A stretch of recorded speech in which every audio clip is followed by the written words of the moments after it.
Am I the asshole for walking out on a blind date my friend set up 2 weeks after my husband died? I just really need some clarity on this situation. I, 23 female, lost my husband, 25 male, weeks ago to a car accident. He was the love of my life, and I'm still not used to waking up without him every day. We have big plans for our future, and it all came crashing down in a heartbeat. We met on his uncle's farm, as he was a farmhand, and it was a love at first sight for me. I'm also 4 months pregnant, but I haven't told anyone. I was planning on telling my friend when I was feeling better. My best friend Lee, 24 female, has been my shoulder to cry on during this time. She helped me with his funeral and anything else I needed, as I'm no contact with my bio family, which is a story for another time. She is currently dating Barry, 24 male. They usually hang out in a trio with Liam, 24 male. When I first met Liam, he hit on me hard, trying everything. As in, would try and compare himself with my husband, say weird things like our kids would be cuter than if you had kids with my husband, etc. He's also made weird comments like, I need a city boy, and would motion himself, when I'm a country girl through and through.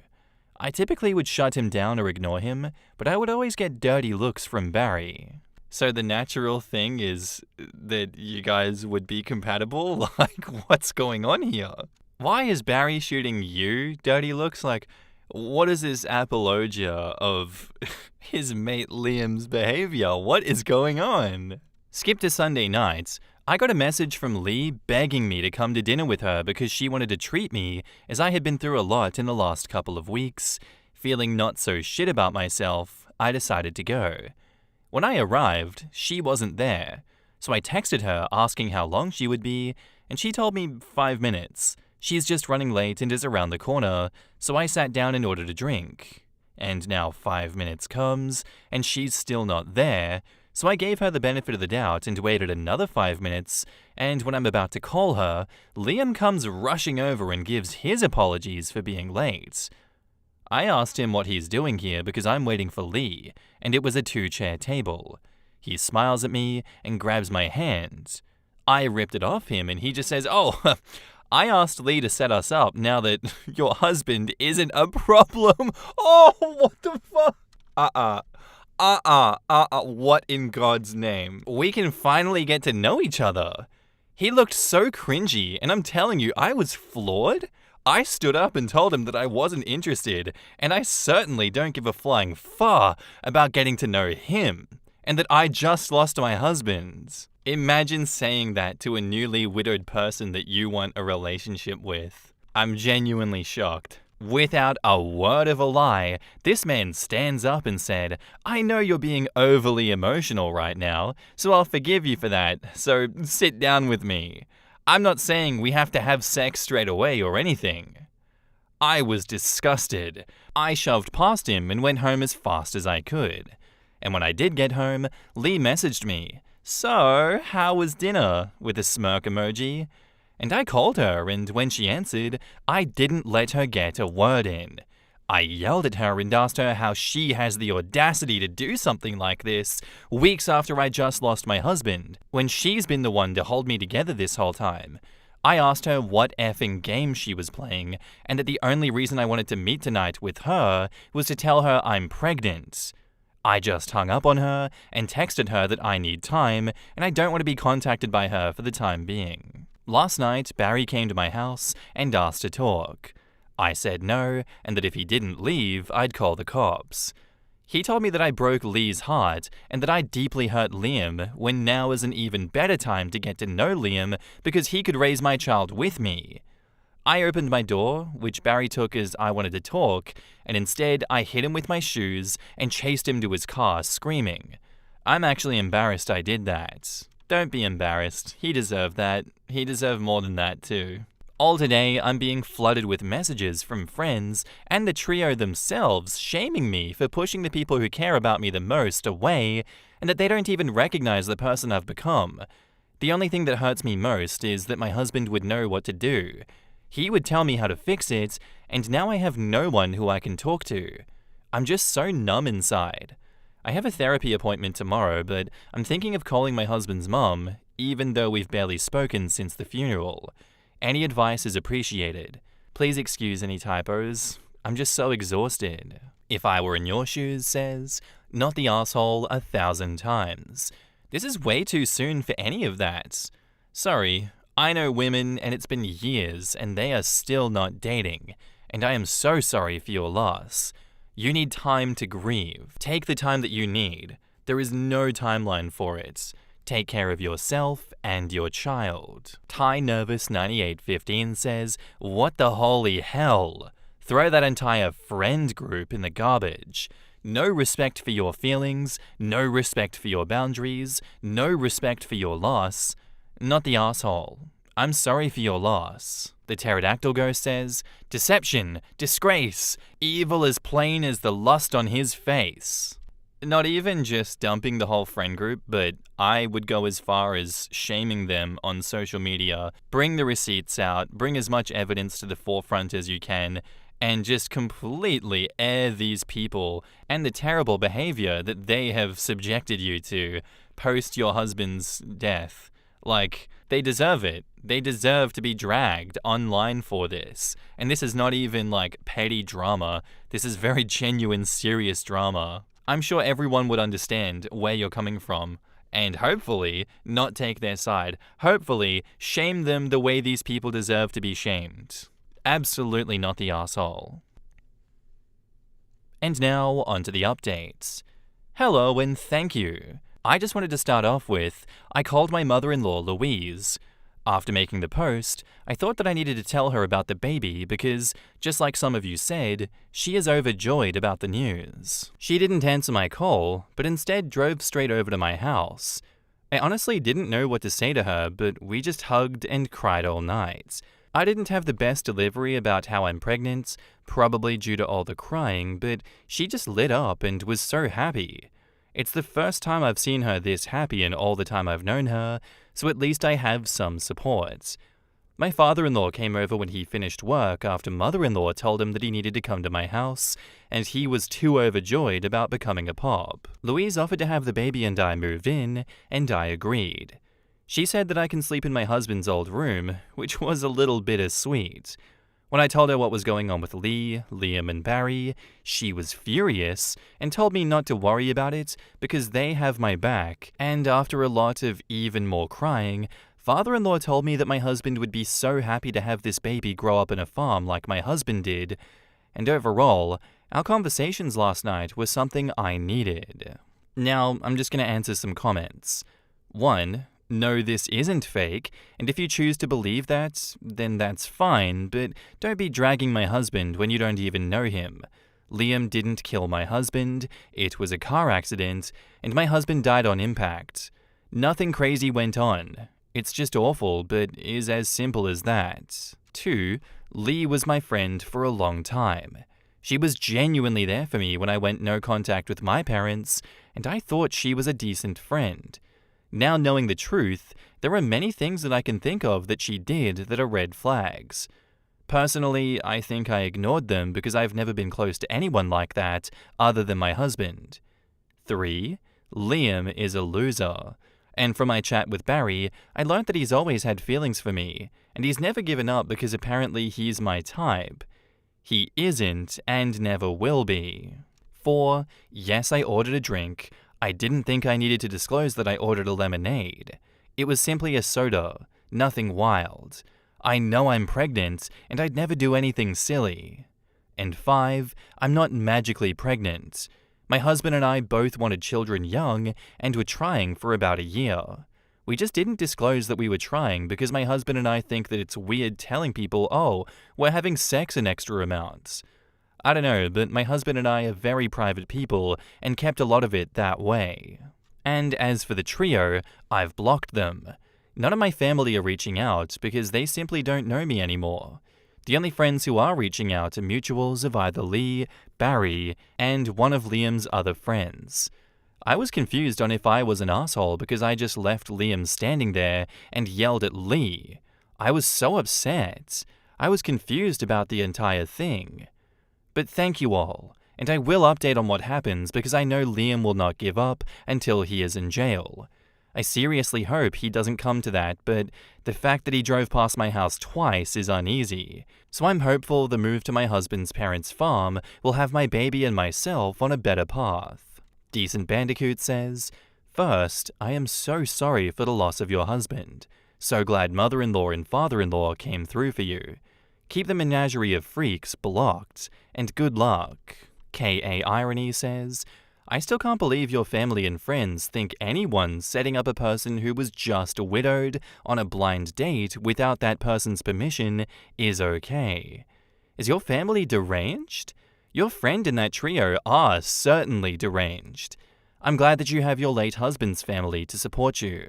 Work out with your therapist how you ended up with so many truly crazy, boundary-stomping people in your life. Once you untangle that, I'm sure that you'll be in a better place. Good luck."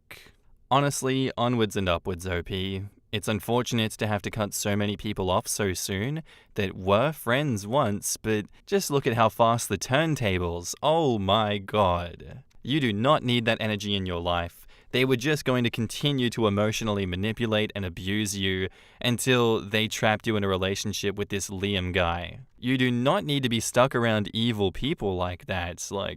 Please find better friends. Please do not repeat that same mistake of falling into the trap of people like that. Regardless, thank you for sharing your story with us. I very much appreciate it. And I hope you do come back and inform us what's going on in your life after all of this. Anyway, what do you guys think? I'd love to know down in the comments down below. Am I the asshole for letting my ex and my kids' half-siblings be poor when I could help? I have an ex with whom I share 2 kids, 13 and 12 male. Our relationship did not work out, and we broke up 7 years ago. Since I was the financially stable one, she wanted me to have full custody. I have had full custody ever since. She has visitation, but she only uses it intermittently. Quickly after the breakup, she started dating a guy, quote-unquote, with money. He is from overseas. She quickly got pregnant by the guy, and they had a son.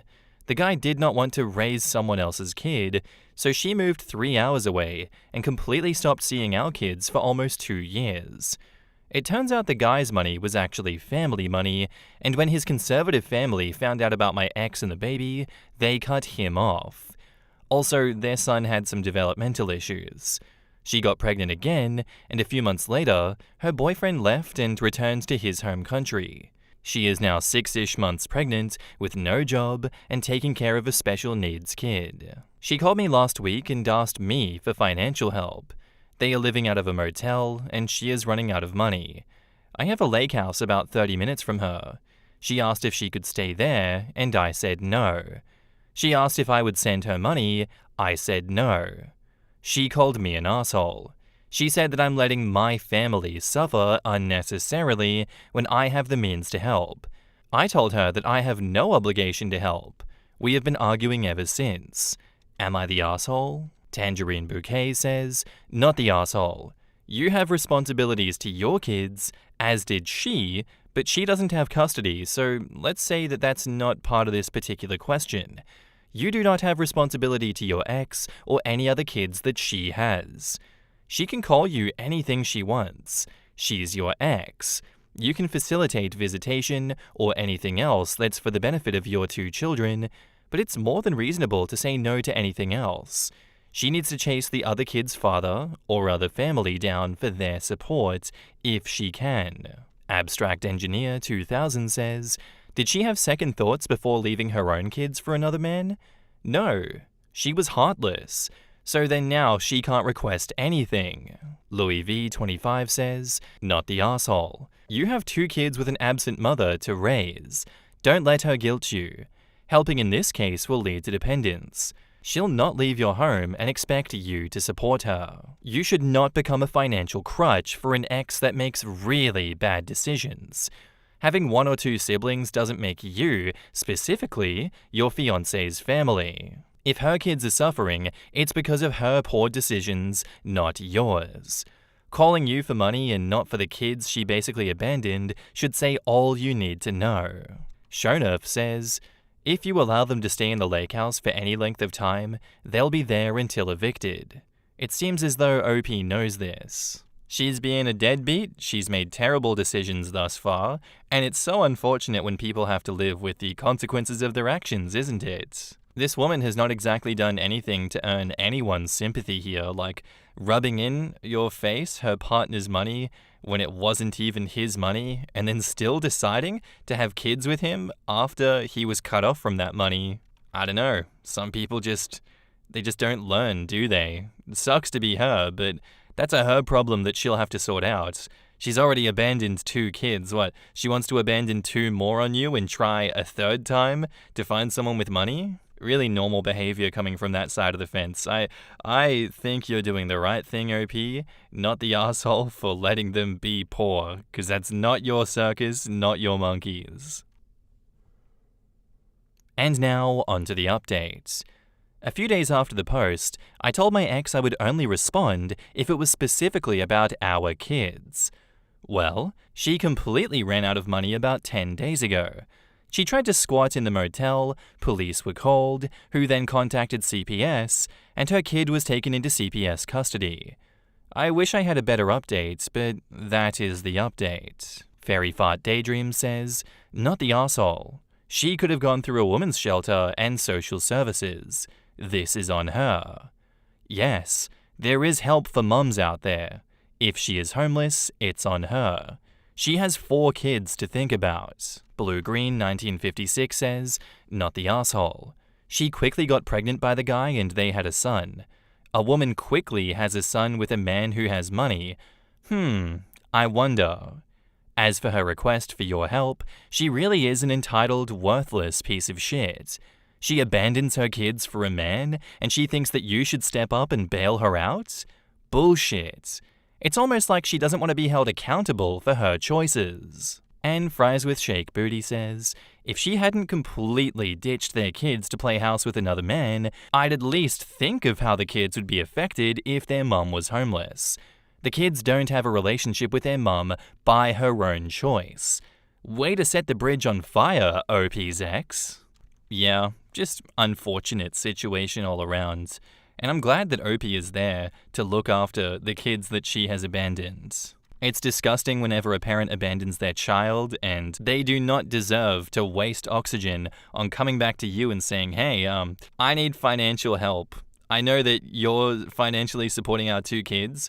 Do you mind if I be the 3rd child so that you can help me pick up after my mistakes? Oh no, life doesn't work that way. Too bad, so sad. Like, sometimes you really just gotta go pick yourself up by your own bootstraps, and having your child taken off you by CPS because you're unable to get a grip on your own life is your fault, unfortunately. Like, yeah, it's definitely her partner's fault for flying away and not offering any child support as well. That's a terrible thing to do. He shares blame, but it's obvious he's not coming back for the kids, and she hasn't done anything to change her circumstances to make things better for her child. At the end of the day, life is unfair.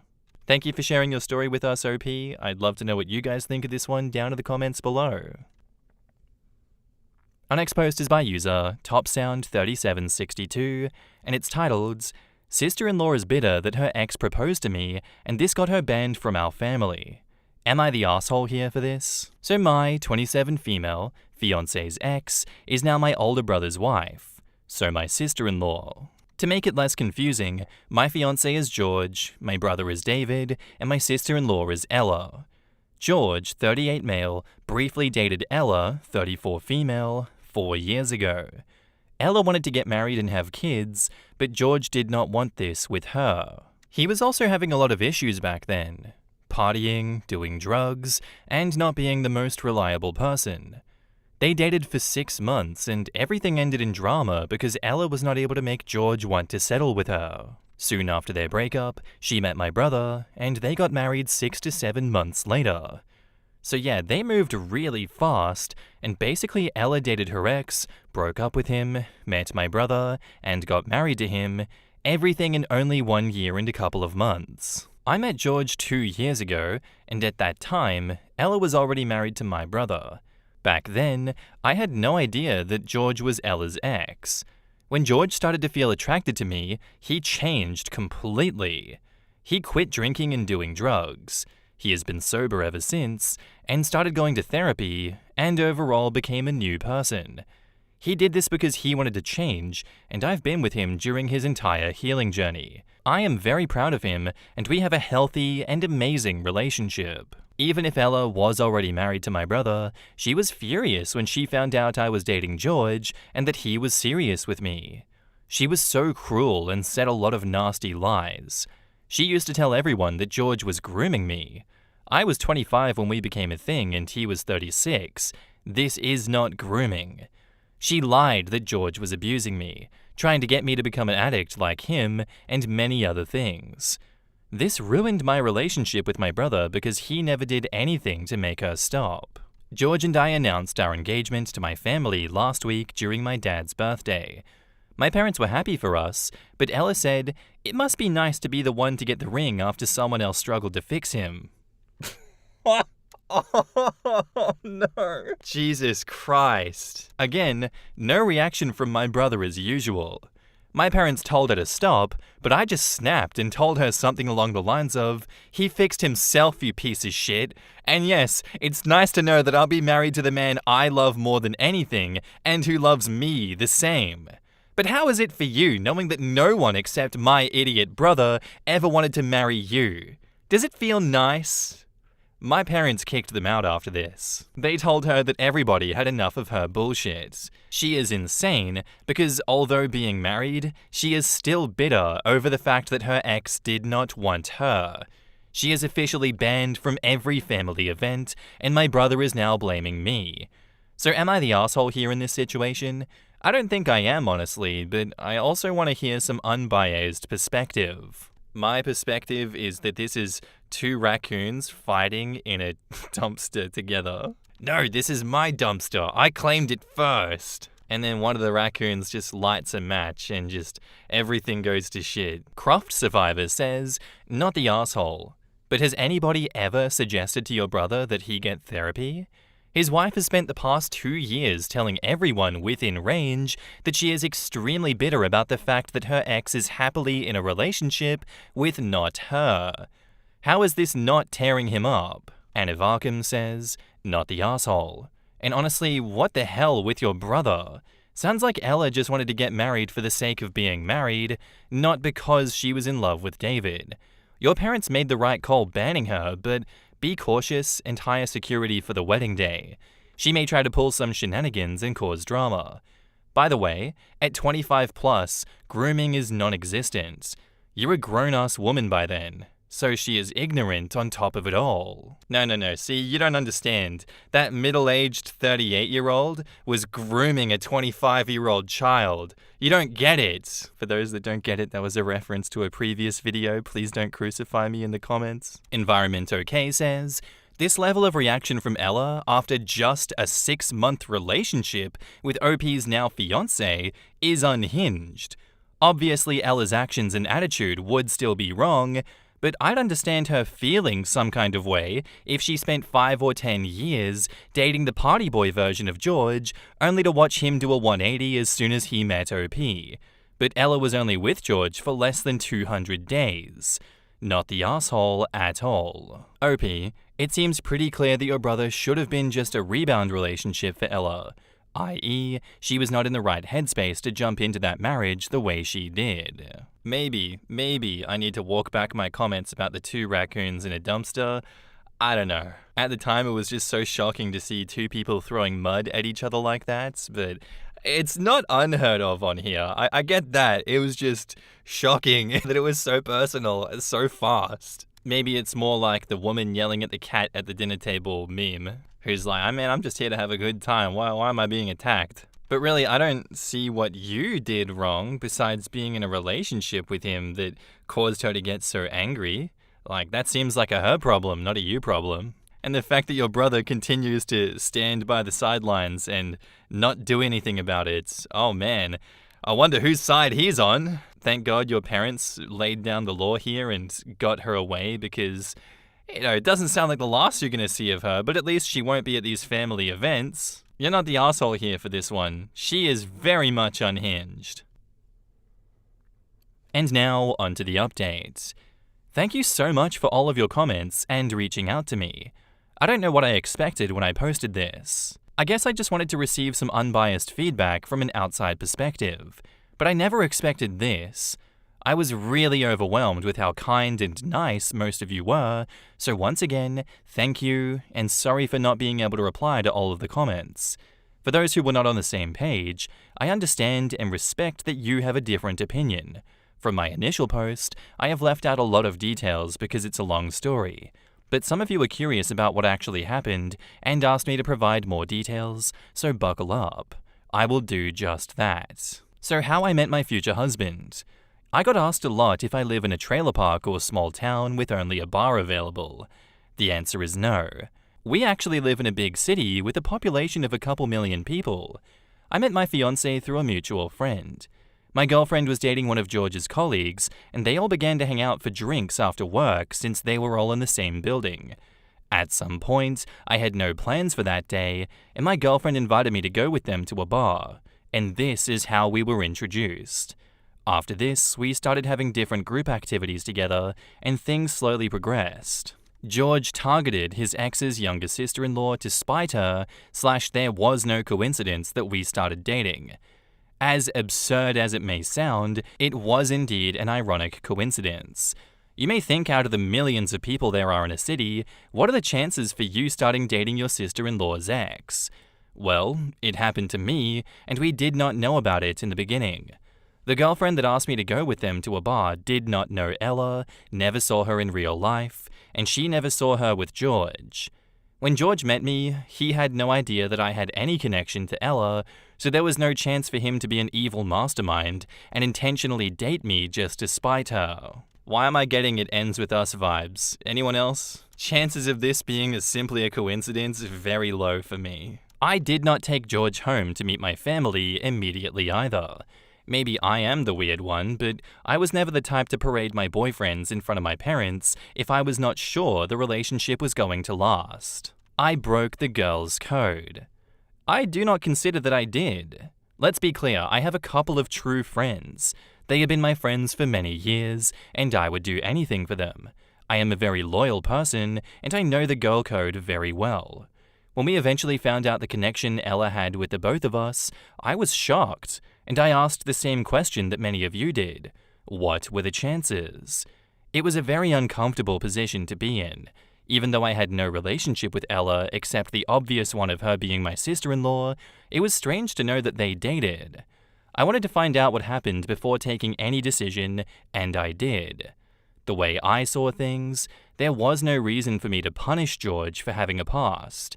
We were in love, we were happy, and Ella was already married to my brother.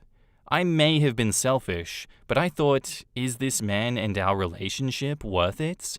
And the answer was yes. To me, he was, is, and will always be worth it. Also, we see my brother and Ella only a couple of times per year. Most of the time, for obvious reasons, we prefer to visit my parents separately. On George's addictions. So many of you reached out to me being concerned about this, and I wanted to thank you for caring and say that I'm sorry that you had to go through traumatic experiences with addicts. Some of your stories were hard to read, and I appreciate immensely that you were open to share your experiences with a stranger. I understand why most of you were triggered by my story, but George was not that type of addict. He had a lot of unresolved trauma. He was lonely, unloved, and ashamed, so his coping mechanisms were parties, alcohol, and drugs. His entourage was also not the best.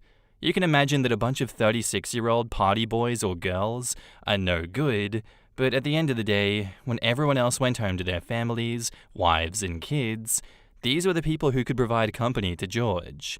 I think it was more like all of them providing company to each other so that they could feel less lonely. But other than this, George was a functional adult. He had a stable, well-paying job. He was and is still working as a software engineer. He was never violent, etc. George changed for me. No, George changed for himself and because he wanted to. He told me that I was the trigger that made him want to get his life in order, but in a more meaningful way than to just wanting to get into my pants. When we started hanging out as a group with my friend and his colleague, he learned how easy it was to interact and have fun without drugs or alcohol. He also saw that I enjoyed spending time with him. I looked forward to seeing him every time, and he understood that his sober self is not unlovable. He was longing for healthy relationships and normality, but until that moment, he felt like he was not deserving to have them. I think the way I helped him was solely because I saw and fell in love with his true self, and that gave him confidence and purpose. I am the golden child. There is no such thing in our family. My parents love my brother and I the same. Of course, when they heard Ella's bullshit the first time, they were worried for me, but I was open with them. I told them how things happened, George was honest and never hid his troubled past from them, and in the end, they were okay with our relationship. My parents trust me, trust my judgment, and they only want to see me happy. And in regards to Ella, my parents are just doing what every parent should: defend their child. She was warned before. My parents talked to her, asked her to stop acting like this, and told her that she is out of line, so it's not like they kicked her out the first time it happened. Now on to the updates. Yesterday, I contacted my brother and asked him to meet me for coffee. It was only the two of us, and I think it was the first time that I've opened my heart like this in front of him. I started off by apologizing for him being caught in the middle, but I told him that I will never apologize or be sorry for loving George. I was honest, and I told him how much this situation has been affecting me.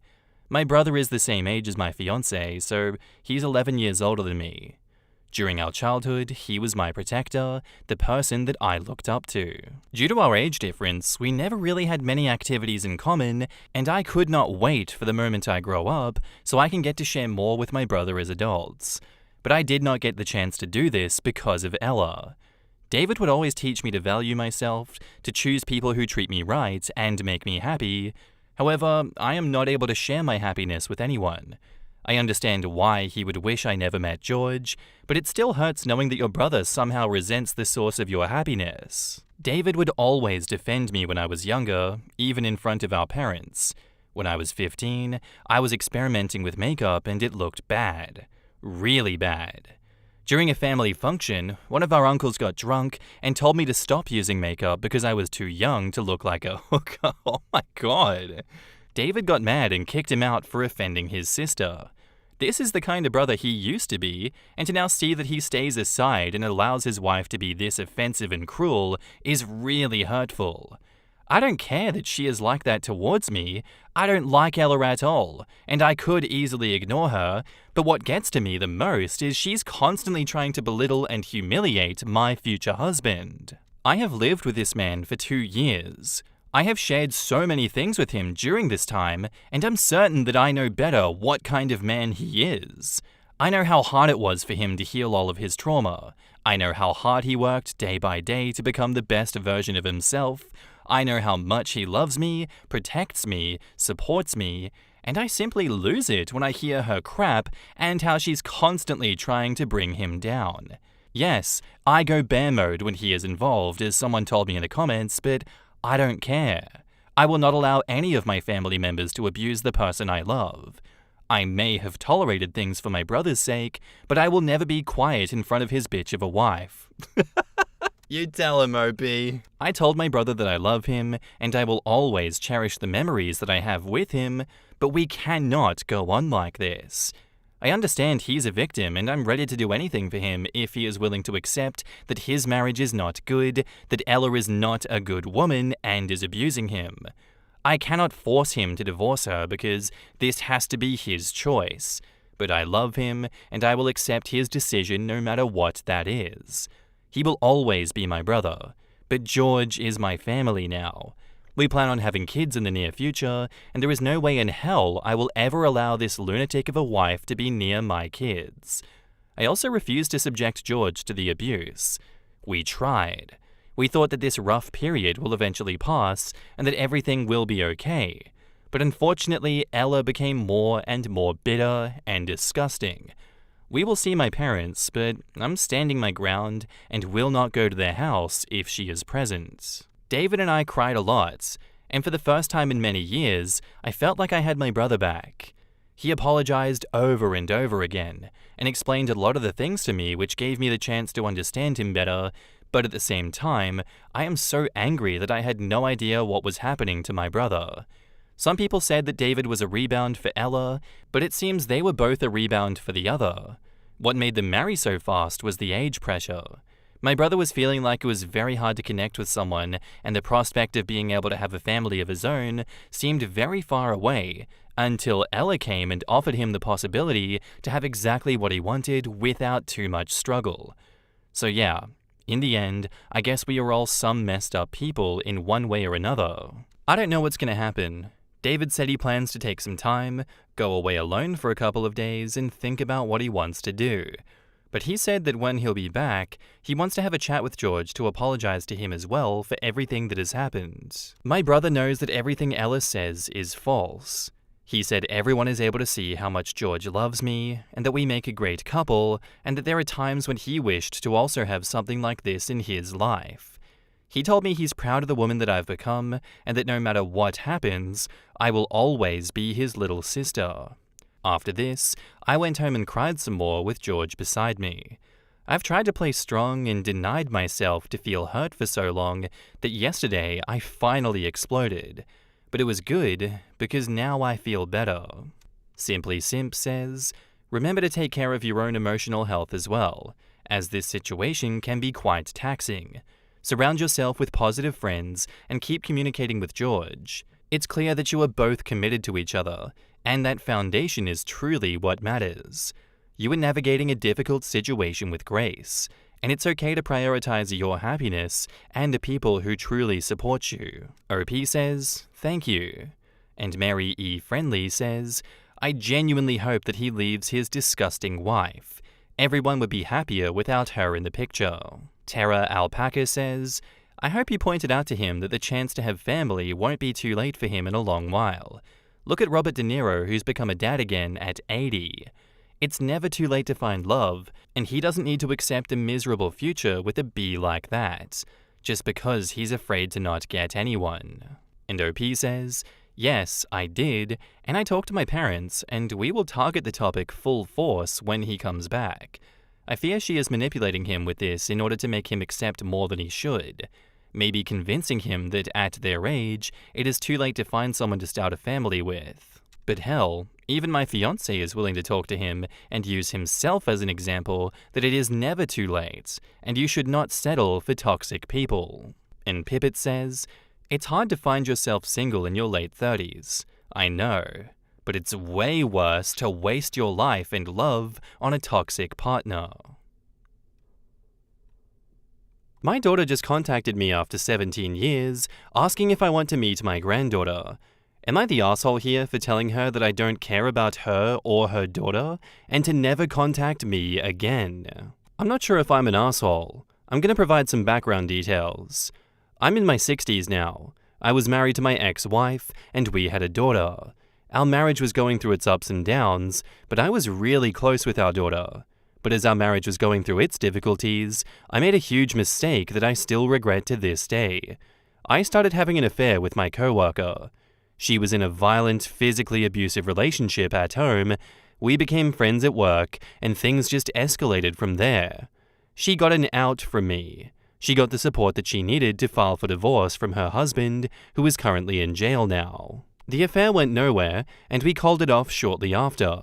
But I was glad that she got off her abusive relationship and that she was safe. But when my ex-wife found out about the affair, things expectedly didn't go well. She lashed out and said a lot of horrible things about me to our daughter, who was 15 at the time. I admitted full fault with the affair, but even after the divorce, I sensed that the distance between me and my daughter was growing, until one day, my daughter said that she wasn't going to speak with me anymore, and that she was going to cut me off from her life forever. That was the most painful thing anyone had ever said to me. I begged her to please reconsider. I still remember that day. But time passed on. My daughter kept her word, and after trying to connect with her for the first year, I gave up. I found out from one of my mutual friends that my ex-wife married a great guy. I was happy because I was hoping that would remove the hatred from my ex-wife, and my ex-wife would advise our daughter to at least rekindle a relationship with me. But that never happened. I moved states a year later. I am at peace now, but I still have some aching sadness. I have retired. Both of my parents have passed away, my brother passed away tragically a couple of years ago, and to be honest, I'm just waiting for my turn. I have only my dog and my sister left. A couple of hours ago, my daughter called me on the phone, and I haven't spoken to her in 17 years. I instantly recognized her voice, but I didn't feel anything. No happiness, no sadness, just indifference. She was crying a lot on the call, and we caught up on life. She's married and she has a daughter who is now 12. She apologized for cutting off contact, and she says her mum asked me to reconnect with her, as her mum felt guilty about how everything played out. She said she really wanted me to meet her daughter, and her daughter was constantly asking about granddaddy. But I wasn't feeling anything. After we caught up on everything in our life, I told her that I don't care about her or her daughter and to never contact me again. I then hung up. Was I the asshole? In the comments, CloudPretty9557 says, I just love how the dog comes before the mention of a sister. I've got a dog that's more like a sister and a sister that's more like a dog. Thank you, Mad Dog 94. That's good to know. You're the asshole. I hate when adults make a very bad adult decisions that affect their children and then blame the children when they respond in a very childlike manner. Your daughter was a teenager. That is a rough time for kids, even when their home life is stable. You gave her 1 whole year before you cut bait and gave up on her, and then you moved away. You told your daughter that she wasn't important enough to fight for, and she believed you. Now that she is an adult with a child of her own, she has reached out to you, and you again told her that she wasn't important to you. She now knows that she was probably right to cut you out the first time. It sounds like he's been waiting 17 years to hurt her back, and he finally got his wish. Congrats on his small, pathetic victory. He's totally you're the asshole. I can't imagine why he has nobody in his life except his dog. Ooh yeah, nobody likes me, everyone I love is dead, all I have is my dog, woe is me. Immediate asshole points.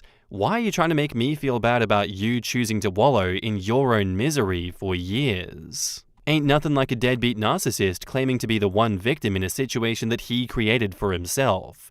I was helping my coworker get out of an abusive marriage. I helped a coworker get out of an abusive marriage and didn't even have to sleep with her. Shocking. Man, they're cooking you pretty hard in these comments, OP. I don't know how you're gonna respond to that one, but hey, the update, I hope it's pretty saucy. I think you're at the age where you can start really reflecting on how you're going to feel on your deathbed, and I feel as though personally you made a mistake here. She finally reached out to you after yes, you made her feel as though she's not important, like you decided to move away.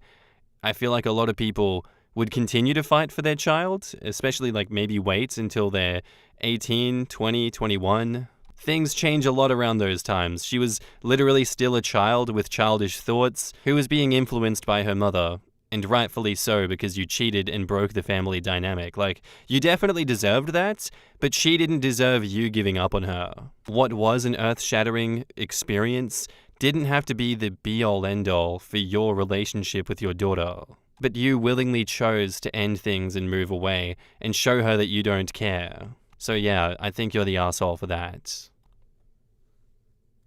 And now, onto the update. Look, I was extremely drunk last night. The words which came out of my mouth weren't the best, and my comments on my post weren't great either. Seeing how everyone said that I was the asshole, I decided to call my daughter again an hour ago. I didn't really expect her to pick up the call, but she picked up immediately. I apologized for last night, and she said that there was no need to apologize. I then sent her a link to this Reddit post on messages and told her I know that I was the asshole and thousands said so. She again said that I wasn't the asshole, and she started crying again. I told her that she's free to come to my house anytime in the next 4 months, because after that, I will be leaving the country with my sister and our dog. Our parents left us a nice farmhouse in their home country, and we will be spending the rest of our lives there. I sent her my address on messages, and my daughter said she'd come with her husband and her daughter by the end of the week. She asked if she was welcome to stay there for multiple days, and I told her she could stay for however long she wanted, as our house was spacious enough. In the comments, Extra Planet Janet says, I am super interested to know what exactly the affair partner's husband did to result in him still being in jail at least 18 years later. Like, that's murder amounts of time in prison, not just domestic violence. I'm not sure he's been in jail the whole time actually. OP just said that he's currently in jail. It would make sense to me if he's been in and out over the last 17 years, or if he did something more recently that got him put away for longer. The real interesting bit is, he knows about his affair partner's ex-husband's current whereabouts after more than 17 years, even after moving across states, but he didn't want to connect with his actual adult daughter after a year once the kid became an adult. It always baffles me when these posts say, and then I sent them the Reddit post I'd made. Like, I can understand using Reddit to crowdsource opinions and feedback, but actually making it a component of the first real conversation you've had with your daughter in 17 frickin' years? That strains my comprehension. I don't know. Some people find it hard to talk about feelings. They mix up the order of things. They can't say what they really feel out of fear, or they get too emotional. He wrote it all down. Maybe he wanted her to know about all this, but just couldn't say it. And see that he is serious enough about it to confess his confusion and feelings to a bunch of strangers who have no skin in the game, showing his sincerity. Honestly, fair enough. I can see why people think it's weird. I can see why they're like, ew, why would you do that? What's going on with you? But at the same time, it's him putting all his cards on the table, really appealing to people that can help him out and want to help him out. I think that does show that he cares enough to try and fix the situation and to see if it is worth fixing. Yes, it's a weird thing to link to your daughter after 17 years of ignoring her, but at least he's trying now. He may be running off again in 4 months, but at least he's trying now before that happens. I can give him that. Fair game, OP. I hope everything goes well in the future with you and your daughter, and I'm glad that you're giving it a go. Thank you for the story.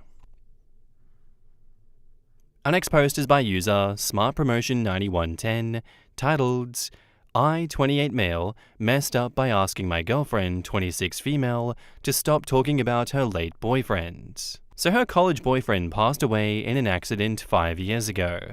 I understand that he will always be a part of her life, and she will always love him. Her grief and trauma and how she dealt with losing her boyfriend is a part of who she is as a person. We've been dating for 2 years. The problem is that she brings him into our relationship. Every time I make a mistake or get hurt, she always brings up how he used to treat her and how I should try to be more like him. She doesn't do it in an accusatory way, but it still kinda stings. It has been getting to me. Yesterday, I got news that I received the promotion that I had been vying for. I was not very hopeful about getting it. It was a position which had many candidates from all different departments. We celebrated a little. We started talking about how we could do all these things that we had planned for. In the middle of the conversation, I joked about being too anxious about these things. She responded by saying that her boyfriend had always been so calm and collected, very chill about everything. He could just shrug off anything. I am exactly the opposite. I am anxious, and am a person who worries a lot. I don't know why, but it hurt me a lot. I asked her to stop talking about him. She looked offended, but didn't respond, and I just ruined the night. We sat there for a few minutes before she decided to clean up and go to bed early. I feel like I'm being compared against someone who I will never match up to. I know that he is very important to her, but can't she cherish him without making me feel like shit? She's been distant today. I know she's hurt. She has barely spoken to me today. I feel as though I should have just ignored her comments and rolled with it. My message and delivery were all wrong. I feel guilty about hurting her. I should have done a better job of being sensitive about this and brought it up when she was celebrating. I want to sort this out and have a productive conversation with her so that we can deal with this issue. I need some help going about that. In the comments, Impossible Edge 1176 says, I don't think you're in the wrong here. Yes, you could have been more sensitive about it, which you acknowledge and should apologize for, but really, I don't think you're in the wrong. You are being held to an impossible standard that is 100% unfair to you. You can't even celebrate your own accomplishments without her trying to make it all about him. It sucks that it came to a head like this, but use this as a chance to finally address this issue. You cannot move forward in your relationship with a dead guy hanging over the two of you. Yes, she can grieve and miss him, but that isn't what she's doing. She's using him as a tool to aid in making you feel less than someone else. Seriously, she needs counseling. It's often very hard to say things calmly or reasonably when you are hurt or angry. You don't say if you've talked to her about the issue. You really should. She hasn't moved past her late boyfriend. People only remember the good stuff when people die and never the bad stuff. You can never be his equal because he is dead. He can't screw up. It's not fair for her to compare the two of you. You need to tell her how it makes you feel. She is free to remember him in her mind, but not in yours. Like the others, it's not weird that you feel like this. Comparing your current partner to an ex like that is not okay, even if he is dead. Yeah, you could have worded that better, but that doesn't mean that you're wrong. But rather than her just stop talking about her dead partner, she probably needs counseling. But honestly, you don't have to be there for it. You deserve a partner who appreciates you and doesn't compare you to others. She might be a good person, but she hasn't been a good partner to you. I don't think she's ready for a relationship with another person. Even if this guy was alive, she should not be comparing you to him. To compare you to a dead person, who is likely not as perfect as she makes him out to be, is completely out of bounds. It sounds like part of her never dealt with her grief of losing him, and she idolizes this dead lover. I'm sure he had his faults too. A productive conversation starts with her agreeing to stop using him as a comparison. Whether you want her to be introspective about her feelings for this late boyfriend or not will be up to you. Yeah, I don't think that this relationship can proceed the way that it is going if she continues to continually beat a dead horse. Oh, you just flew to the moon? Well, my boyfriend would have flown to Mars. So it's really not that cool. Oh, you just broke a world record? Well, my ex-boyfriend would have broken the world record before you did, so really, you're not that cool. I get that it's a common thing, and it happens a lot where people just don't let go of their ex, but is it not cringe? Like, how do you not listen to yourself? Do you not record yourself or see yourself in a mirror talking about a dead lover like that and be like, my God, I am cringe for constantly bringing them up. I can't let my current partner have a breath of fresh air because I constantly compare them to my dead ex-lover. How about these people just be single until they sort their shit out and stop constantly beating their partners with something that they cannot live up to? I understand if it's something like, my dead ex wouldn't beat me half to death every night. Yeah, that's understandable. Let's compare in that situation, but not for something like OP having a personality like they do, where they're always thinking about things all the time, and you're like, well, my ex didn't think about things. He didn't have a brain. Cool, dude. Go dig him up then. I don't think you messed up, OP. I think she's being overly neurotic. And now, onto the update. So all the comments here helped me understand that we needed to talk about the issue, but she was still a bit mad at me. I thought that I should just give her space for a few days. I think a day or two after it was announced that I was being promoted, some of my colleagues hosted a little after-work dinner for me as I would be moving divisions and not working with them anymore. It was nice, and it really touched me, and it also made me understand how effed up our relationship had become. I got what the comments meant, but I guess actually having a nice dinner celebrating my success felt great and made me truly understand how unhappy I felt. We had a talk a few days later. I told her that I felt unhappy and unappreciated, that I felt like I needed some time away from her. She almost seemed like she was waiting for this. She didn't seem particularly upset over it. She said she understood and she would move back to her parents as soon as possible. I know it's ugly, but some part of me wanted her to be upset. Some proof that she cared for me? I don't know. I feel like she didn't love me at all. I feel like I wasted years of being in love with her. She moved out 2 weeks ago, and I miss her a lot. Home feels really lonely without her, but at the same time, I feel better. Not a lot, but I feel better about myself. It's strange. She's not a bad person. She is a wonderful person, and that is why I fell in love with her, but the closer we got, the less happy our relationship made me. I know a lot of it was my fault, and I need to work on communication skills. In the comments, Hamdown1 says, I know it's hard, but you absolutely did the right thing. I remember your original post and was so frustrated at your ex's behavior. It's going to be hard and sad now, but you will be so happy soon. Take the time to breathe freely and enjoy being on your own. For real, I just read the post and was beyond annoyed with the girlfriend. Her boyfriend died and was turned into a saint with no flaws. That would be crushing, like every time you did something wrong or right to be told, well, Timmy never messed up or always did XYZ. Yeah, that's what's hard about someone who passed away in those late teen to early 20s. They always are going to be associated with being young and carefree and having the most fun of your life. My mother-in-law lost her first husband less than a year after they got married. She never got over it. They were early 20s and had no kids. She remarried my father-in-law and had my husband and his sister. She's in her 60s, and my husband still subconsciously tracks the first husband's birth and death dates on the calendar because his mum gets moody around that time of year. It was marked on every calendar they ever had growing up. Even their anniversary was marked, for a man that none of them knew or were a part of. When we got married, she offered me her wedding dress from her first wedding. I politely declined. OP dodged a huge bullet. Oh my god, she must have been that woman from the story where he's like, no, OP, you did actually say that you're gonna wear my wedding dress. And then the husband-to-be was also like, yeah, you did agree to that. Do what my mum says. I love my mum more than you. Freak behavior. I feel like these types of people never complete the grieving process, and it ends up dragging on everyone who is still alive and around them. You could not go to my mother's house without seeing a big, huge portrait of my dead sister at a makeshift memorial that she built in the foyer. Even the effing grocery baggers at the A&P knew all about my dead sister.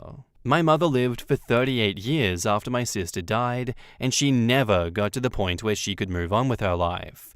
She mourned my 12-year-old sister actively and in a way that was detrimental to her other relationships for more than 3 times the length of my sister's life. It crippled her for the rest of her life. My dad divorced her because she couldn't stop living in the past.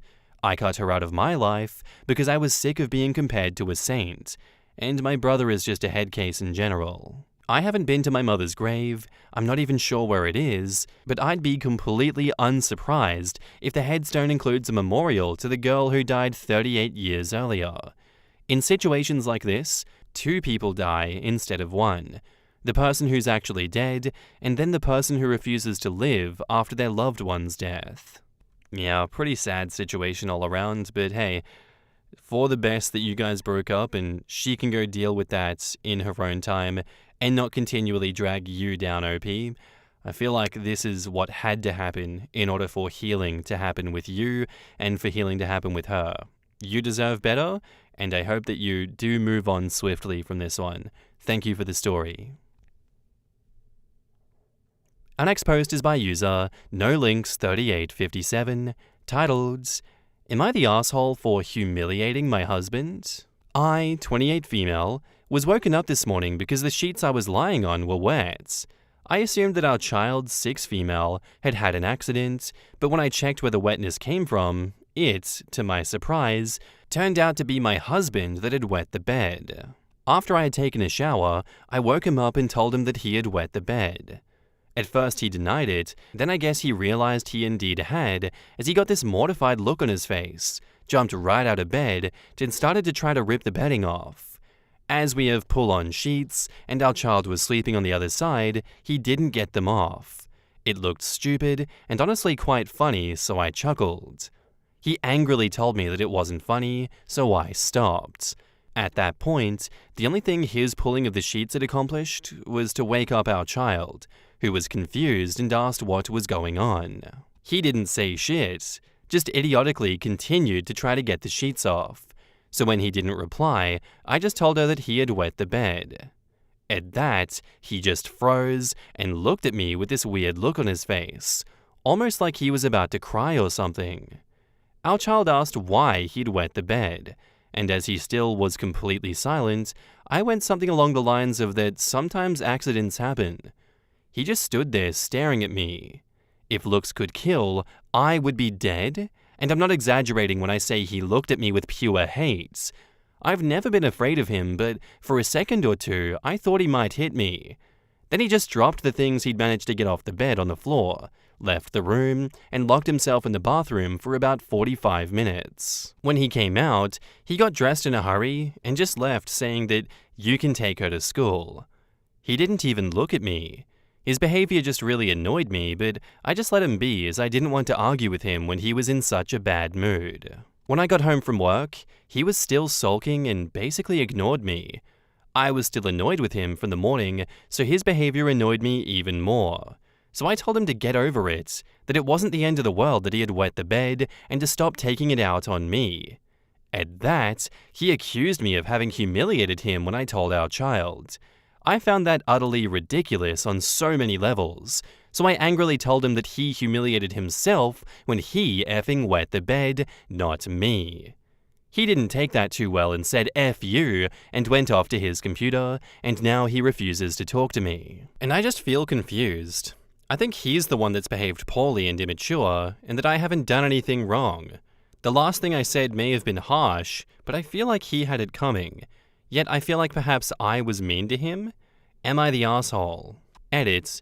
I just want to clarify that I did not tell our child to be mean or to humiliate my husband. I told her because I didn't know what else to say, and as it was quite obvious what had happened, I thought that it was just best to be honest. I didn't tell her in any humiliating way, just as a matter of a fact without doing a big thing about it. I didn't think that my husband would feel that bad about it. In the comments, Flounder Solid says, "You're the asshole." Probably wasn't the best option to tell your child that he wet the bed. You could have said you spilled some water or just distracted her with something else, but it's really not that big of a deal. That said, you could clearly tell that it's embarrassed your husband. Knowing that he was not feeling the best, you should have given him a little grace for being a little short in what he was saying and the fact that he was not acting super bubbly. Him being embarrassed and not wanting to talk is not an attack on you. It's not about you. Anger and embarrassment are both completely valid emotions. So unless he is being rude to you, you have to be okay letting people process things and not taking it personally. But then you told him to get over it and said, you humiliated yourself by wetting the bed. Total douchebag move, for real. This could have been handled so much better. OP replies, he was being rude to me. He was rude when he looked at me like he was going to hit me. He was rude when he told me, not asked, to take our child to school, even though he was supposed to. He was rude when he left me to clean up after him, but I let that be as he was upset. He could have told me that he was angry, disappointed, or felt humiliated by me when I got home, but he didn't. Instead, he chose to say nothing and ignored me, which is rude behavior, and it pissed me off. But yes, the last thing I said was mean, and I do regret saying that, as that is not even what I think. You're the asshole. Why didn't you pick up your daughter so that your husband could get that pee-soaked sheets off the bed? You just sat there laughing at him, and then topped it off by telling your daughter that he wet the bed to humiliate him. You sound like a very mean-spirited person. I feel bad for both your husband and daughter. This is so mean on so many levels. I would have been concerned for my partner's health, or if they'd had a terrifying dream or felt okay. I cannot imagine responding like you did. Awful, you're the asshole. And now, on to the update. So I reread my original post, and there are some things that I would like to elaborate on before I come to the update. I did feel empathy, and I did care about my husband. I was gentle when I told him after I'd woken him up. However, his reaction caught me off guard, and the time from when he got up from the bed until he locked himself in the bathroom couldn't have been more than a minute. After that, I felt that it was best to leave him alone. I know that I was an asshole for telling our child, but I didn't do it to be mean or to humiliate him. It was a stupid, wrongful decision, and I regret it. Further, it's not easy to show someone that you care when you're being ignored. I did text him after he left and asked if he was okay, but he left it on read. I asked him again when I got home, but he didn't answer. I asked him if we could talk about it, no answer. I asked him if he could at least tell me why he was so mad at me, no answer. I gave up and went to make dinner. After dinner, I asked if he could stop ignoring me, and I got no answer. I asked him if he wanted me to leave, which he replies, "You can stay, I don't care." So I ask him again if he will stop ignoring me if I stay, and when he says no, is when I had it. And while I don't think ignoring someone like that is okay, I know I handled it really bad, and I do feel awful for being outright mean to him. Anyway, I texted him early this morning to say that I was so sorry and asked him if he was willing to talk after work so that I could apologize. He texted me back an okay at around noon. We met up at home, and he understandably was cold to me when we met. He didn't say much. I apologized for everything, for laughing, for telling our child, for telling him to get over it, and for the part that I'm most ashamed of that I told him he humiliated himself. He was just silent the whole time, and when I was done, he just asked why I told our child. I explained, and after that, we just sat in silence for what felt like forever. Then right out of nowhere, he went something like, "I scared you, right?" And I told him that briefly he did. He said he could feel that. I asked what made him react so strongly, but he didn't know. Just said that he panicked when he realized he had wet the bed, that it got even worse when I told our child, and that he just got so effing angry with me for it. I apologized again for making him feel that way. He apologized for making me scared. I'm not going to go through all that we said after that. It was a long talk, but in conclusion, none of us are happy with how we acted, and we both have apologized for it. He wasn't that bugged about me laughing, but we both agreed that I shouldn't have told our child. However, he is no longer mad about it and doesn't think that it's that big of a deal. We both think he shouldn't have ignored me like that, and that I handled it poorly and was mean. We have both accepted each other's apologies, but I still feel bad for being so mean to him. But all in all, we are on good terms now. In the comments, Osgiliath says, "Wow, I just read your original post. You really are an asshole and seemed oblivious to it. The way you talked about it really triggered me. I've experienced people like you. I've even dated one where it seems like you can't empathize with someone who might react emotionally to things different than you. And then when someone has the audacity to give you the mental angst of considering whether you did something hurtful, you go even harder, trying to put them in their place, almost like it's some kind of defense mechanism to protect your ego. And the way that you were talking to and about your husband also sounded abusive." OP says, "Yes, I really effed up in this situation, and I was oblivious to it. I wouldn't say that I normally have a hard time empathizing with people, but in this case I clearly did. I wasn't expecting him to react so strongly, and it completely caught me off guard, as I said. I've been with him for 9 years, and I usually know pretty well how he will react, what makes him upset and what doesn't, but now I just got it all wrong, and I'm not at all happy about it." As someone who remembers fights like this from my childhood, have either of you talked to your daughter? OP says, "I have. We talked about it in the morning as she thought that he was behaving strange when he just left. Again when I put her to bed yesterday, and some in between. I don't know if he has. He did sleep in her room together with her last night, but when he went to bed, she was already asleep. Otherwise, I don't think they interacted that much yesterday. Not that he ignored her or was rude to her at all, but I think that she could sense that he was in a bad mood and stayed away. Tonight she's at my parents' house, as I thought that it would be good for us to talk without her, and for her not to have to deal with our shit. I feel so bad for her having to be caught up in this. As a doctor, I am utterly perplexed as to why you and your husband's biggest concern isn't why did he urinate on himself. Instead of bickering over how you both handled it, how about scheduling an appointment for a medical evaluation? If I or my husband, also a doctor, wet the bed, our first concern would be a medical problem, not humiliation or frustration. It's like being in a serious car crash, and instead of calling EMS, you were bickering over whose fault it was. Beyond comprehension.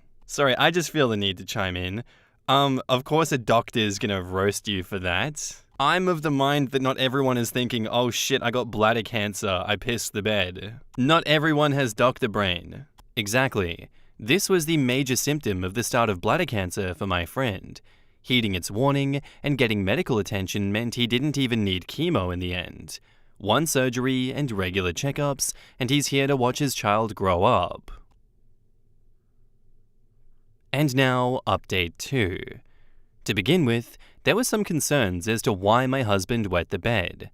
Since he was sober, I did try to get him to see a doctor, as so many of you suggested that he should.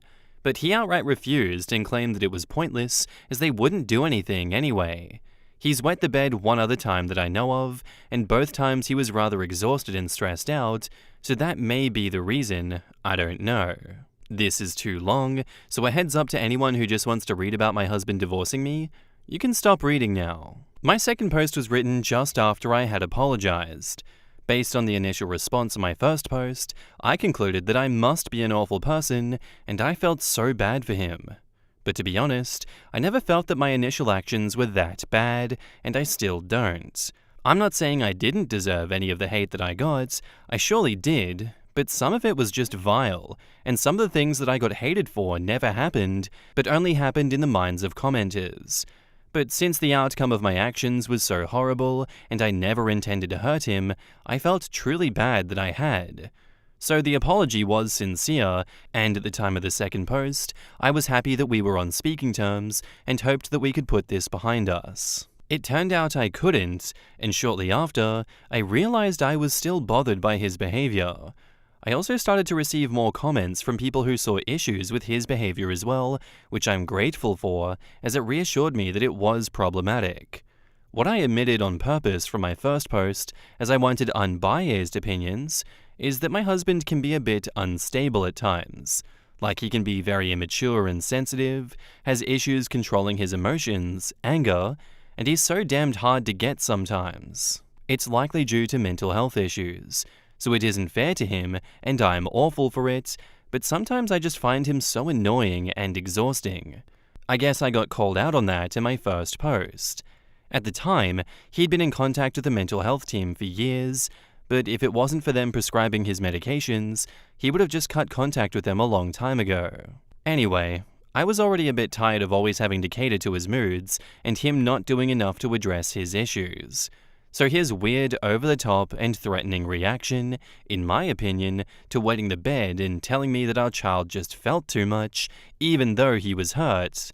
And as I wrote, I had never felt threatened by him before, so it did bother me, even though he didn't actually do anything.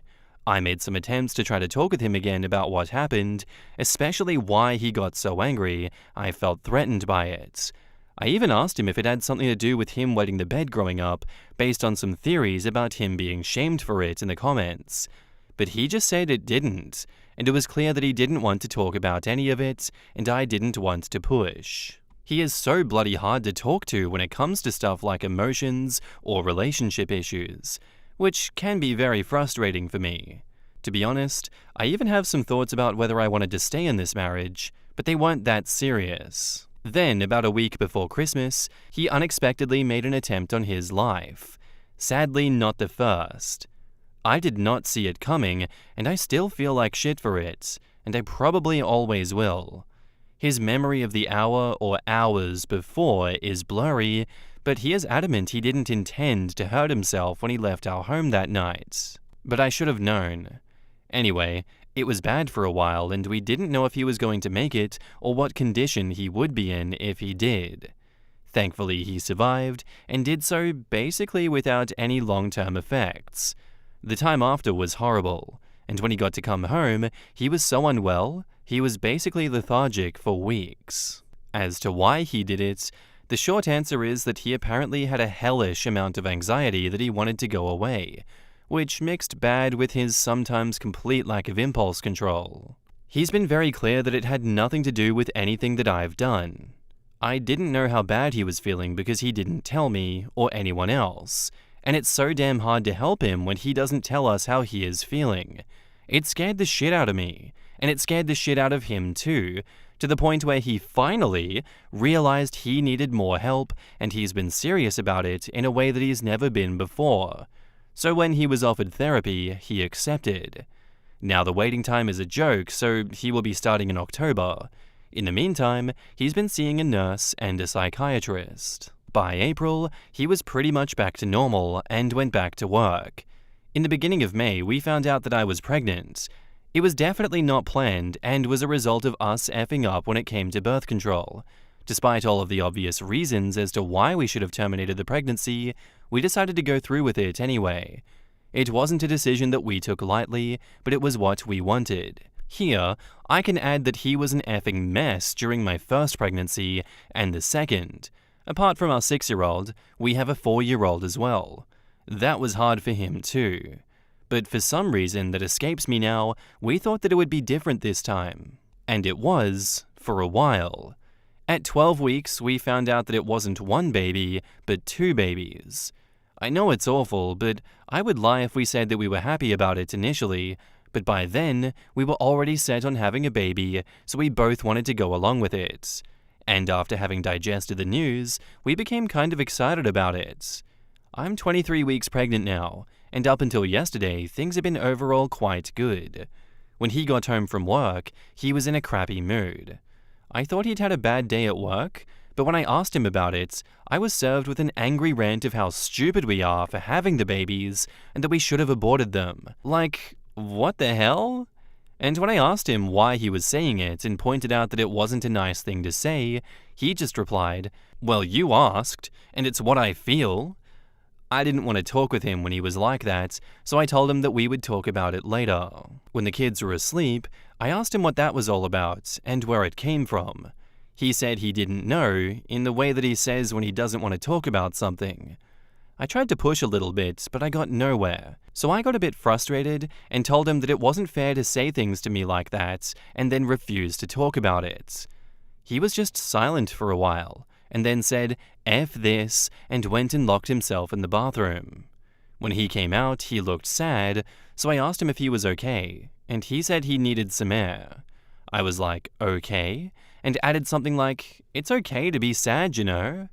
He didn't like that, so he very angrily told me that he wasn't sad. I know I should have let him be, but I just got such a bad feeling, so I asked him to stay. He didn't like that either, so he screamed at me that he didn't want to effing stay and slammed the door so hard that it woke the kids up when he left. I couldn't do much else than tend to the children, pretending everything was fine and hope that he would return safe and sound. I was so damned worried when the kids were back to sleep, I texted him to ask if he was okay, and then I cried. He replied almost instantly, "I'm okay, home in 5, sorry, love you," which eased my worry, but I was still sad and angry. He came back shortly after. He was clearly high, so he had calmed down. He isn't addicted. Oh no. When he saw that I was crying, he said he was sorry. I told him I'm not okay with him treating me like that, yada yada yada. He said he knew and apologized again. We've had that conversation before. I realized I wasn't even angry with him anymore. Perhaps I should have been. I just asked him to please not run away like that again, and he promised he wouldn't. But he probably will. Then he said he was tired, so went to bed, but I couldn't sleep. I haven't been feeling that great today, to be honest. I'm scared, disappointed, and I feel effing stupid. My husband was in a better mood when he came home today, and he's been such a sweetheart. He even talked to me.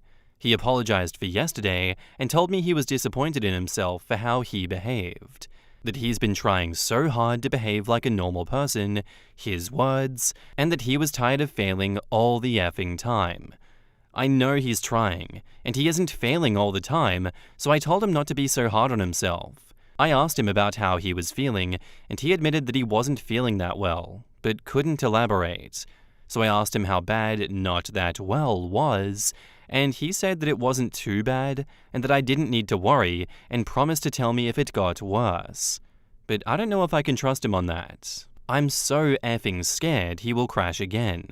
I'm not sure that I have the energy for it. Not now, and I'm pretty sure he doesn't have it either. I'm hoping so much that therapy will help him, but I'm not sure what realistically can be expected from it. What if it doesn't make a difference? What do we do then? I know it probably doesn't seem like it, as my posts have only focused on the negative, but I love my husband so much, and I don't want to live without him. But I don't want to live like this either.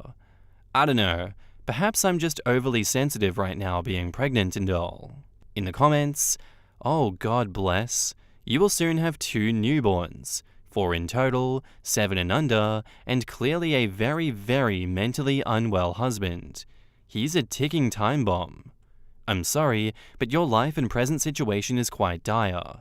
Is there family nearby? Active relationships? Do you have a safe place that would take you and the kids in at a minute's notice? OP says, it sure does sound bad put like that, and I'm honestly having a bit of a hard time taking it in that is my life. On a positive note, we both have our parents, siblings, and friends close by. I have a decent relationship with my parents, and they know my husband struggles with his mental health. But there are things I'm not comfortable talking about with them, and his parents are great and helped out so much when it was at its worst. But it's complicated.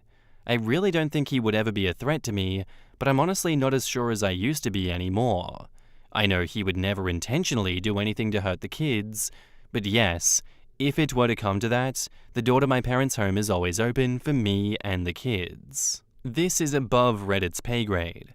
You need a support system, couples counseling, possibly different medical professionals. We are definitely willing to listen and propose support from a digital perspective. I empathize with your situation, but am not a licensed professional for answers. Ask for help from those around you if you can. This is a big burden on your relationship, and you are facing it head on. You need to be supported, either a professional or online support. Good luck. OP says, thank you, you're right. I've been thinking that I probably need therapy too, or at least some professional to talk to, because I'm not comfortable talking freely to my friends and family about everything I want to talk about. Okay, so he really needs to get his bipolar disorder under control. That includes talk therapy, not just medication. I would do couples therapy as well. Please ask for some family support as well too. This is too much for you to manage. Please take care of yourself and the kids. If that means removing yourself permanently, or until he is actively working on his mental health problems. I say this because it is not just you there. It's kids who also may have mental health struggles in their DNA, and seeing him be unstable, angry, and destructive is challenging for any kids. He needs to get better for them. OP says, thank you. I agree with almost everything you're writing. Now, I'm not saying he isn't bipolar, but he isn't diagnosed with it. He's formally diagnosed with EIPS/BPD. According to him, misdiagnosed, so it's sort of a sore subject. And ADHD. I honestly feel so bad for the kids. He is a good dad, and he would never do anything to intentionally hurt them. He's actually surprisingly patient with them, but even though he tries to behave when they're around, they are indirectly affected by his behavior. I've been trying for so long to make him realize he needs therapy as well. He has quote-unquote tried a few times, but never gotten back after the first session. He will give it a try again, starting in October, and he's promised he won't quit. And he does seem serious about it, but we'll see. In theory, I'm open to couples therapy as well, but I don't think he's ready for it. We tried it once, and he was just silent the whole session, apart from a few I don't knows. He didn't want to go back, and I honestly didn't see the point of it either. OP on her husband's frustrations.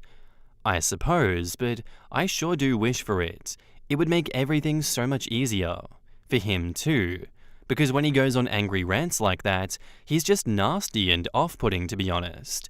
Like calling us too effing stupid, see you in the Northern Territories, doesn't really evoke my sympathy. Everything you wrote above is true, and I'm having a hard time coming to terms with my stupidity in this situation. There are mitigating factors, like us not knowing that it was twins when we decided to continue the pregnancy. But in the end, it doesn't really matter, and I decided to keep the babies when I shouldn't have. It was stupid. I want to make it super clear that my husband wanted the baby when we thought that it was just one. He still wanted them when we found out that it was 2. I would not have got along with a pregnancy if it wasn't what he wanted too. So this is in no way a situation that he was forced into by me, even though it somehow feels like it now. I guess it all comes down to me thinking that I should have known better. Like, I should have known that this likely would be too hard for him, even though he didn't realize it himself at the time. Further in the comments, Evening Ad 2820 says, "Husband is secretly self-medicating. He was starting withdrawals and then went out and scored. Hence the entire 180 in his attitude." Oh my god, you're right. He was high off his ass when he wet the bed too. Everything makes sense once you just realize it's just drugs. When her husband finally cracks for the final time, hopefully he doesn't take the whole family with him. I was going to say that everything about this throws up the reddest flags for a future family annihilation. She needs to get herself and her kids out of there yesterday. I, 17 female, have celiac disease. My new friend group, 16 to 22 female and male, think I'm anorexic and plan on having an intervention. So for a little background, my parents divorced when I was very young. My mum got me for most of the year, and my dad got me for the summer. I hated going to my dad's house, partially because he was very stubborn and rude and always had to do things his way, but also because every time I went to my dad's house, I got violently sick. Nausea, rashes, pain, muscle cramps, and then when I got older, I had started missing my periods. TMI? I went to a doctor, but he said that it was a psychosomatic problem related to stress and directed me to see a therapist. My dad didn't let me see a therapist because he thought that it was total crap. My mum took me to one a few times, but by then, my symptoms had cleared up, so we couldn't tell if it helped at all. One thing that really pissed me off was that my dad ate a lot of junk food and drank soda instead of water, and he mocked me mercilessly if I tried to eat healthy. I think it reminded him of my mum, because she's always been a bit of a health nut.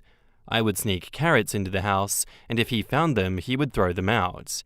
At my mum's house, I would eat vegetables and organic chicken. Sometimes the food would make me sick, but I would just stop eating the food and it was fine. I got into the habit of turning down any food offered to me because I didn't know if it was safe. I just explained it away as being a picky eater. And then, when I was 16, a new girl moved to my school. I became friends with her, and after a couple of months, I noticed that she avoided all the same foods as me. I mentioned it in passing like, "Hey, isn't that weird?" And she got concerned and told me that she had celiac disease and that I should get myself checked. I got checked, and sure enough, I had it. Everything suddenly made sense. I was so excited to finally understand what was wrong that I told everybody that I knew. I told all the people who I thought were my friends, and they didn't really react well. They acted fine at first, but I noticed that they were all doing this slow fade on me. I confronted my closest friend about it, and she said they all thought that I was faking it for attention. They'd only heard about gluten-free diets as a stupid fad. I broke down crying and told her all about how horrible I felt when I had to go to my dad's house and how I couldn't believe that she didn't believe me, and she was horrified. She turned around and became my biggest supporter. She talked to the others, but they still thought that I was full of shit and feeding her lies, so we decided that it was best to break it off with them. My birthday is in August, so I had 2 more summers with my dad left to go through after I found out. He took the revelation about my disease even worse than my ex-friends. He would scream that I thought that I was better than him and I was making up medical problems because I wanted to be special and that he wouldn't put up with that shit. I offered to take him with me to the doctor, but he said that doctors are scam artists and he didn't believe anything they said. It was horrible. It got to the point where he started sabotaging my food and cursing at me when I got sick. So I've gotten pretty wary about telling people about the disease. Between my personal experiences and hearing people make fun of gluten-free food on TV and the internet, I've decided that I'm not comfortable with telling new people. I know that's cowardly, but I'm so afraid of what people will think of me. This is my last summer with my dad. It is the last summer with my dad. He can rot in hell for all I care. He treats me like shit. I've only got to tough it out for another few weeks. That's not my problem. I can already hear your advice about leaving my dad's house or calling CPS, and respectively, I've made my decision that it's easier just to stay for the next 3 weeks and then leave forever. Please don't focus on that part. This is the problem that I need help with. My best friend and I have made a new group of friends. They're great people, really fun. We play role-playing games every weekend. We've been hanging out since May. There's 10 or 11 of them depending on whether you count the guy who doesn't regularly attend games. My best friend approached me yesterday and told me that the rest of the group has been talking behind my back. They've put together the fact that I constantly turn down food, and that I'm very picky about what I eat, and that I've been getting thinner and acting sick because I've been living with my dad, and come to the conclusion that I have anorexia. They are planning on staging an intervention for me next weekend. Guys, I don't know what to do. This is such an awkward situation. I know I should tell them, but I'm so scared that they're going to reject me. They've already got this idea in their heads about what's wrong, and at this point, I'm afraid they'll think that I'm just making excuses. And I have been burned before. I lost a ton of friends by telling them about my disease. Yeah, they're dicks, but it effing hurts. How do I do this? How do I explain it so they'll believe me? I can't handle any more people calling me a liar. I'll have a mental breakdown. This disease has ruined my life in so many ways. I just wanted to have this one part of my life separate from that. Please, Reddit, give me advice. In the comments, Married a Brit 73 says, "Can't your friend just say, yeah, she's a celiac, got diagnosed a few years ago, but her dad's a dick about sticking to the diet? If your friends were casual about it, or you were, then this would not be an issue. In the absence of facts, people will use the evidence they have and draw a conclusion. Give them enough facts to draw the conclusion that you want. Next time you're out, maybe mention casually going for your checkup before visiting dad, and make an effort to eat the things that you can, / bring food that you can with you. Not everyone will be a dick about it." The silver lining here is that these new friends are worried and care enough to try to help you, even if they are misguided. Maybe chat with them before this intervention happens. Your other friend really should have explained this to them already, but try to take the chance now to say, "Hey, I want to share something about myself that I haven't yet. It might help explain some of my behaviors that seem weird." Include that celiacs who get gluten can become malnourished and can lose weight. Also, please reconsider staying at your dad's. It breaks my heart reading this whole story. This is going to be a very important moment for you. My boyfriend has celiac disease and has learned the hard way about being your own advocate. You have fad dieters on one hand and people who don't comprehend the disease on the other, and they will be a source of eye rolls and sighs for you for a long time to come. But this is your health. You've had some unfortunate guardians in your life, and now is the time to begin practicing standing up for yourself. You deserve to feel healthy and happy and not feel like shit. Side note, in addition to your high amount of stress, celiacs have a higher rate of depression. It's a symptom. Make sure you take care of yourself in all areas, and see if your school in the fall has a counselor that you can work with. Yeah, I find it very weird that your best friend here isn't advocating for you and isn't standing up for you to this group of friends. If I were in their shoes, that would be the first thing I'd do, be like, whoa, you guys are overreacting, now can I trust you with this? She's a celiac, she has been bullied for that in the past. We have lost a friend group already because people didn't believe that it existed. What we're not going to do is stage an intervention and try and force her to eat, food that isn't going to agree with her. Please understand that this is why. But I can see why that might be a bad idea in OP's eyes, as it has not been the right decision in the past. Ultimately, I think some blame lies on the best friend for not guiding them towards a, "Hey, she's not anorexic, I know what she's like, please believe me," kind of resolution. And now, onto the updates. Hey guys, thanks for all your help. The intervention was yesterday, and I figured that you guys would want to know how everything went. TLDR, it went well. A few hours before the game started, one of my friends, let's call him Zach, texted me asking to come to his house. As he hosts the games, early, because he wanted to discuss gaming terms that will be nonsense to most of you. I figured this was probably the intervention and texted my best friend. I think there was some confusion in the last post. This is the friend who was with my other friend group, who I poured my heart out to, and then she followed me to this new friend group. Let's call her Laura, to ask if she had been invited too. She hadn't, so I asked her to come with me. Before I went to his house, I did something a little cheeky, inspired by one of the comments on the last post. Thanks to user I'd have to charge, I went and picked up some gluten-free Chinese food from a place that I frequent. They have this amazing vegetable fried rice that I've fallen in love with. They are really careful about cross-contamination. I've been eating there for years and have never gotten sick. I brought the food with me to Zach's house, along with Laura and my notebooks and dice for role-playing. Zach seemed really taken aback that Laura was there. I asked him if he had a problem with it, because if we were going to talk about complicated gaming things, then she should be a part of the conversation because of qualifications. Ugh, I'm really sorry. I'm trying not to drop a crap ton of gaming jargon on y'all. He awkwardly said that it was fine, and then I said something like, "Is it alright if I eat something while we do this? I missed lunch, and I'm really hungry," and pulled out the Chinese food. He said that it was fine, but seemed kind of alarmed, like I was freaking him out. I started eating, and he started his pitch. "Opie, I didn't actually call you here to talk about game crap. Me and some of the others have noticed some things recently that we're concerned about, and they elected me to talk to you about it." I said, "Okay." He listed off a bunch of things that I've been doing that made them worry about me. The way they never saw me eat anything, that I always seemed sick and was getting thinner, the fact that I always seemed uncomfortable and nervous when the topic of food came up, that I turned down everything offered to me, and then he finally dropped the bombshell. "Opie, Michael's oldest sister is anorexic and she acts a lot like you do. We think you might be anorexic." I swallowed my food and tried not to look nervous and said, "I'm not."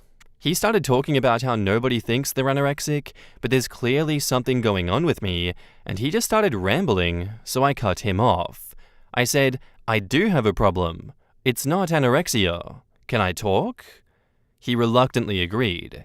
I think he was afraid that I was going to say that I was too fat, and my problem was that I needed to lose weight or something.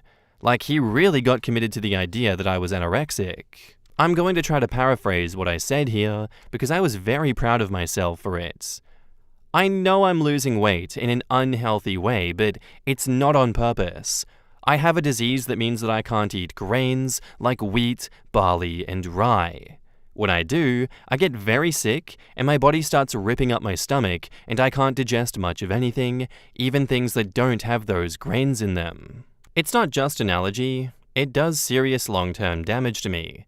If I ate a piece of bread, I would break out in rashes, I would start throwing up, and I might get stuff that seems unrelated, like horrible muscle cramps. When I turn down food, it's because you guys offer me stuff like Doritos and PB&Js. If I ate that stuff, it would make me violently ill. I turn it down to keep from making my health problems even worse. And the reason my symptoms have been popping up and I've been getting sick and losing weight is that right now I'm living in a family situation where I'm forced to eat foods that make my body react badly. When I first met you guys, I was living with my mum and she accommodated me really well. But right now I'm living with my dad and he sabotages my food because he thinks I'm making my disease up and that my doctor is a fraud. Zach took out actual note cards and looked through them. He literally had a script for the intervention. That's what I get for hanging out with the kind of dramatic people who play tabletop RPGs, I guess. He was quiet for a really long time, and then he had a few questions. But then why do you turn down, like, Coke? Because Coke is nasty? But I didn't want to complain and make you guys buy root beer just for me. Why didn't you just tell us this stuff? Laura took this one and explained what happened with our last friend group. Okay, so like, what would I probably have in the house right now that you would be willing to eat in front of me? I wanted to facepalm at this one, and they asked if he was serious, and he was. I don't know, have you got celery? He shook his head. Yogurt? Nope. An apple? Nope. Seriously? He nodded. Have you got some frickin' popcorn, like air-popped popcorn? That he did have. So I ate some popcorn in front of him, and he finally seemed to accept what I was saying. He awkwardly changed the subject to gaming things, and we talked about that until the rest of the group started to show up. When Michael got there, Zach took him aside and started talking to him in a way that I guess they thought was subtle. They kept looking over at me, and they weren't keeping their voices down very well. Michael asked if I seemed defensive, and Zach shrugged and said not really. I pointedly ate popcorn for the rest of the game. Michael texted me after the game and apologized for assuming that I was anorexic and asked what snacks they could put out for me. I actually cried a little bit. I was worried about getting kicked out, but they immediately moved to accommodating me. They are nice people. So everything worked out fine. Sorry for the anticlimax. In the comments, Sarah Goldfarb says, "Yay, great job. It's so funny that they made you eat popcorn even though you'd been eating takeout. They do sound very sweet and well-meaning, if a bit presumptuous and dramatic. He didn't have a choice, it was on his note card. A lot of people don't have friends that would be willing to confront a friend that they think is struggling with something. I'd take it as a blessing. It was a totally awesome move by them. The fact that they're socially awkward with zero idea on healthy eating turned it into comedy gold. This was a crazy read, especially considering that one of my nephews just got diagnosed with celiac this summer. When they were explaining it to us in regards to a visit, so we knew what sort of food he could eat, the symptoms sounded just miserable, as did the effect of eating any gluten at all. He told us even a breadcrumb could trigger an attack. The OP's father is a real piece of shit for trying to purposefully make her eat that. The sad part is that most folks don't get diagnosed for years. Well, all's well that ends well with that one. I'm very glad that the friend group became accommodating instead of attacking OP like the father and like the old friend group, because that's not healthy. That's not good behavior to have. I thank them a lot for being decent people and welcoming people. I hope you have many more fun tabletop RPG adventures with them, OP. That sounds like a great time, and thank you for the story. Our next post is by user Dad in Dilemma 10, titled, "Would I be the asshole for telling my son to wear not his favorite jacket anymore because it, quote-unquote, looks gay? I'm a single dad to my son, Oliver, 10 male. He's with me most of the time and sees his mum every other weekend. He's an awesome kid, is creative, full of energy, and he's got his own sense of style that's pretty unique.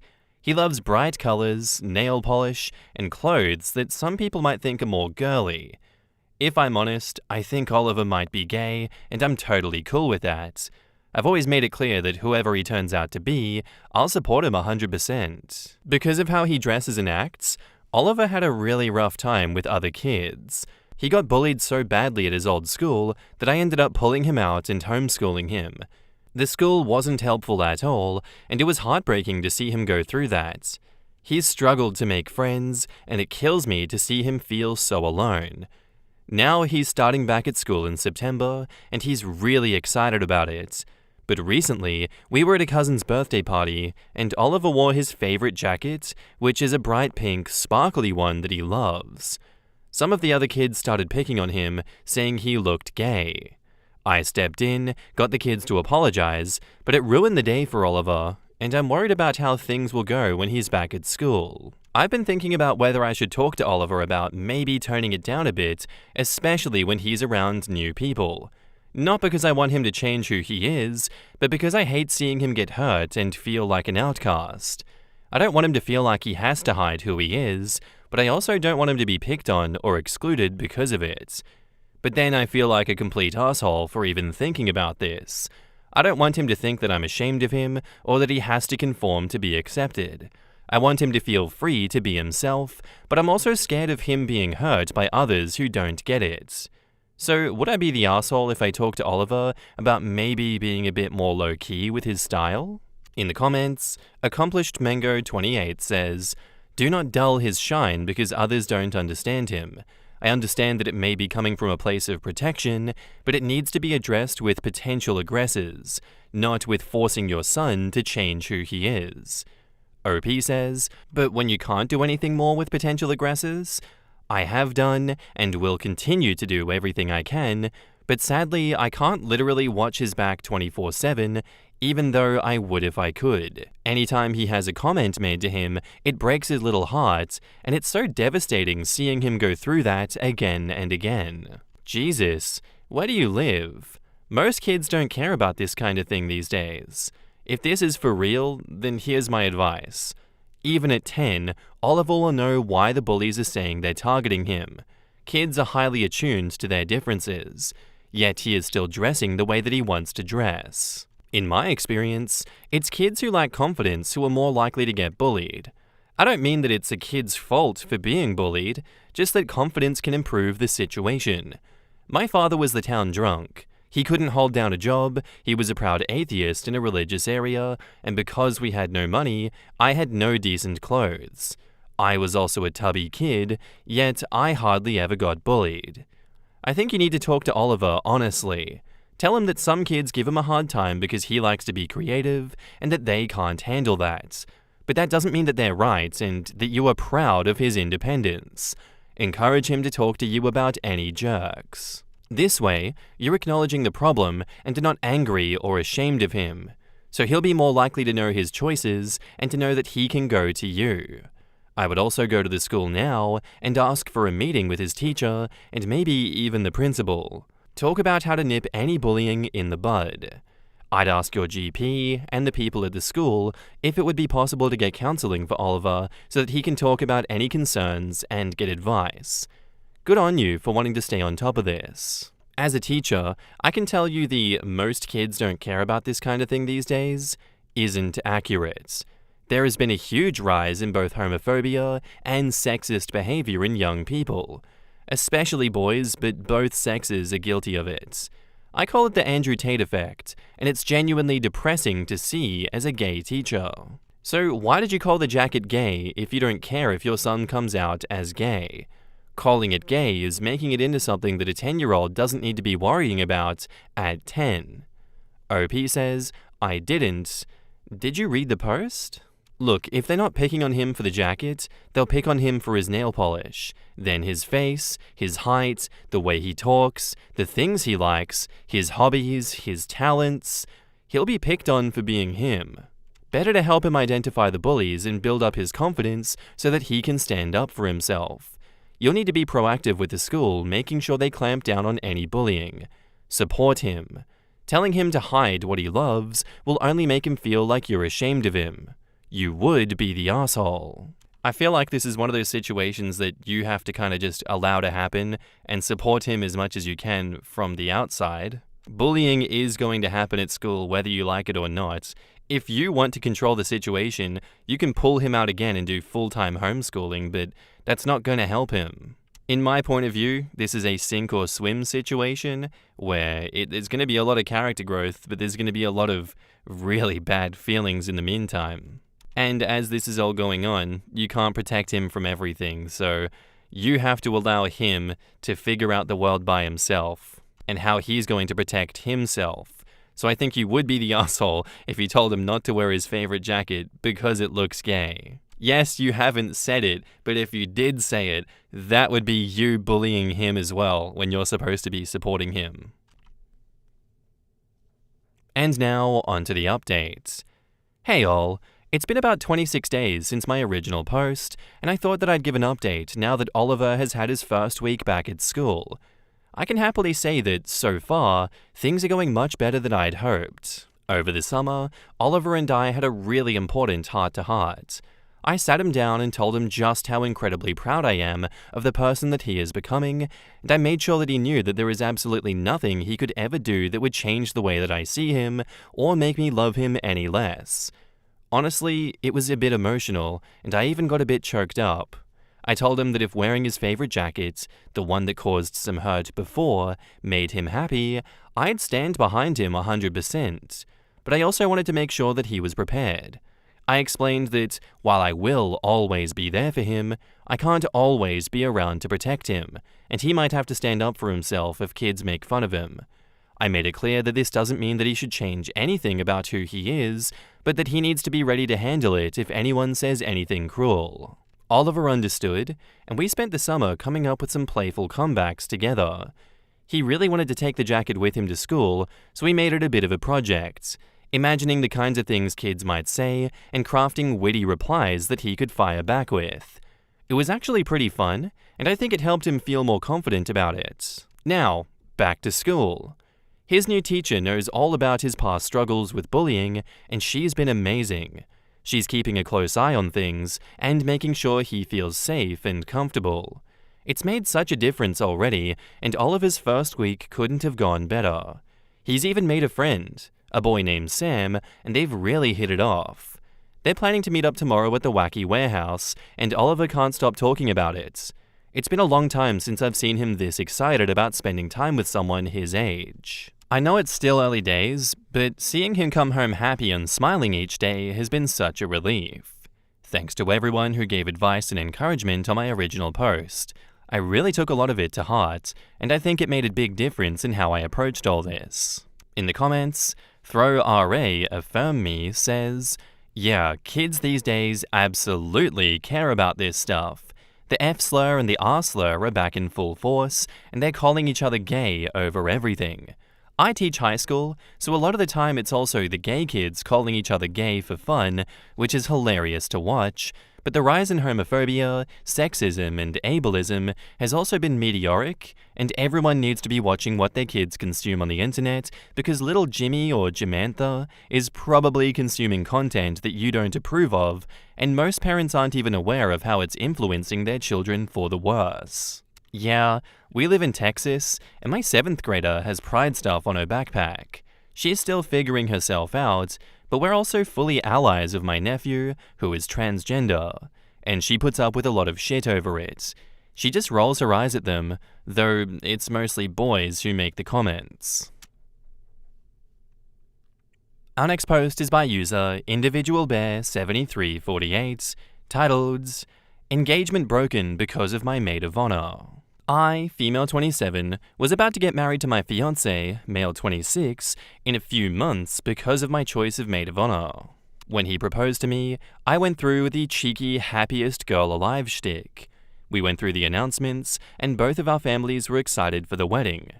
Until we told our parents about our best man/maid of honor. He chose his older brother, while I chose my BFF, female 28.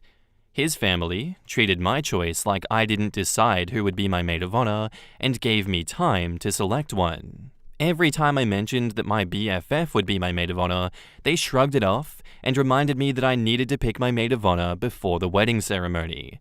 Some of their antics included blocking my BFF from the dressing fitting, claiming that only the maid of honor can go with them, and preventing my BFF from picking a maid of honor dress because that is reserved only for the maid of honor.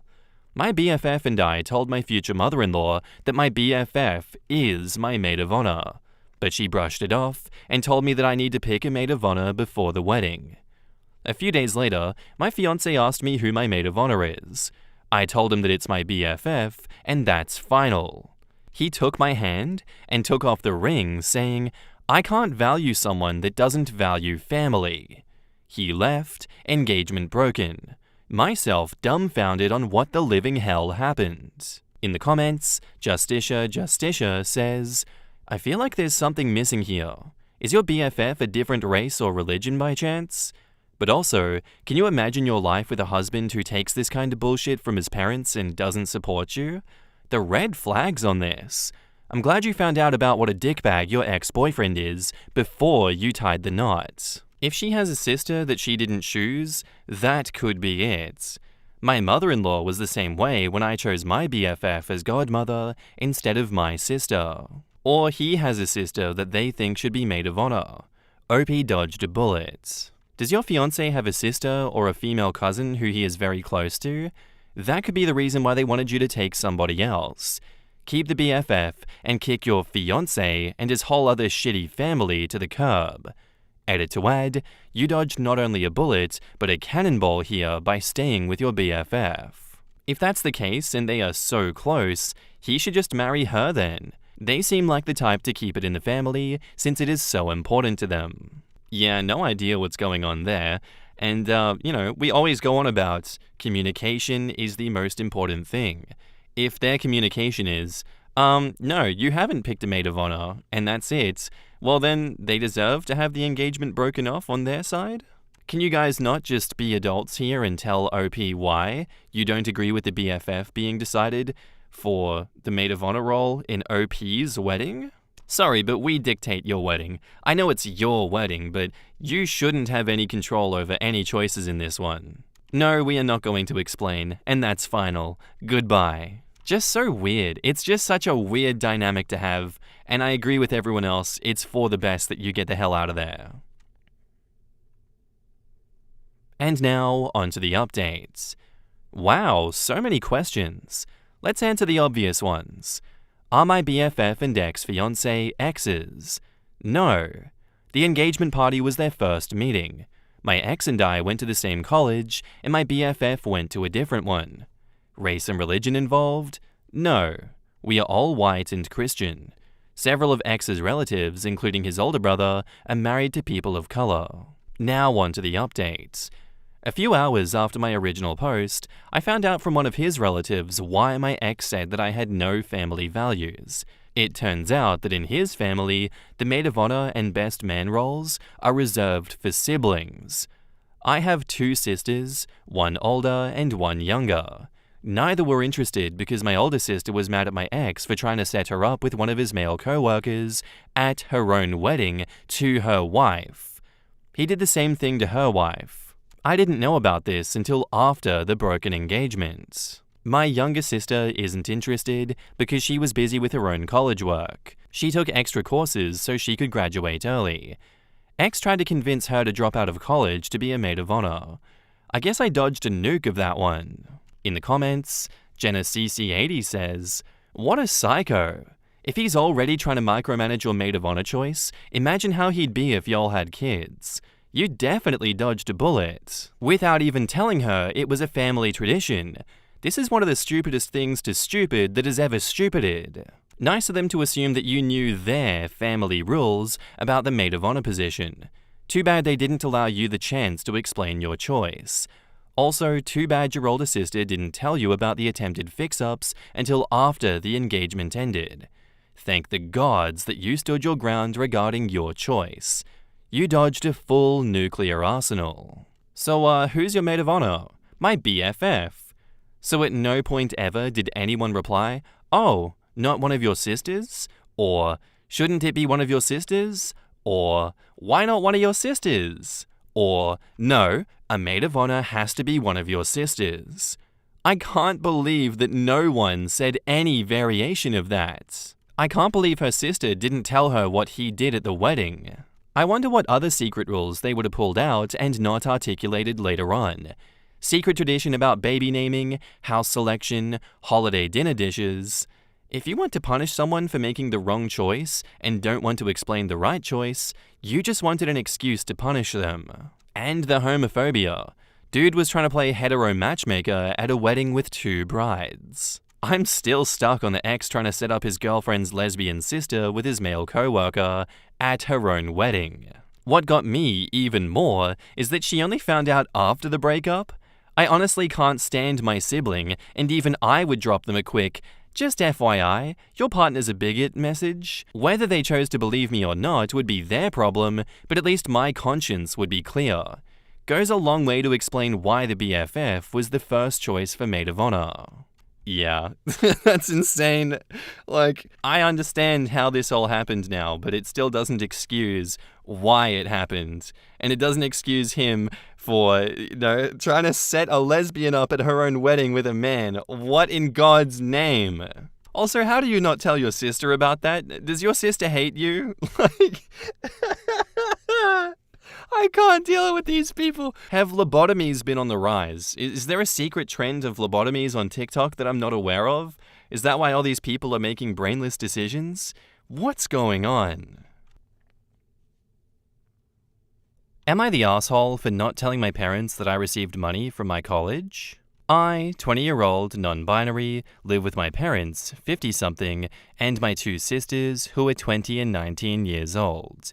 For as long as I can remember, my parents have had financial difficulties.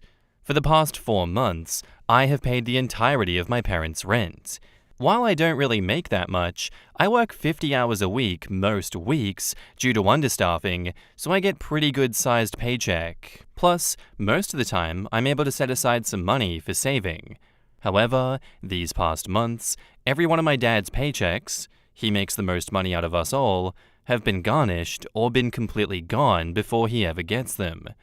I have the misfortune of getting paid the exact same days as him, so the majority of my paychecks and all my savings have gone to paying for bills. 2 weeks ago, my dad didn't get his paycheck and I ended up overdrawing my bank account $1,000. It was an accident, as I'd forgotten about a payment that I had made that had yet to show up.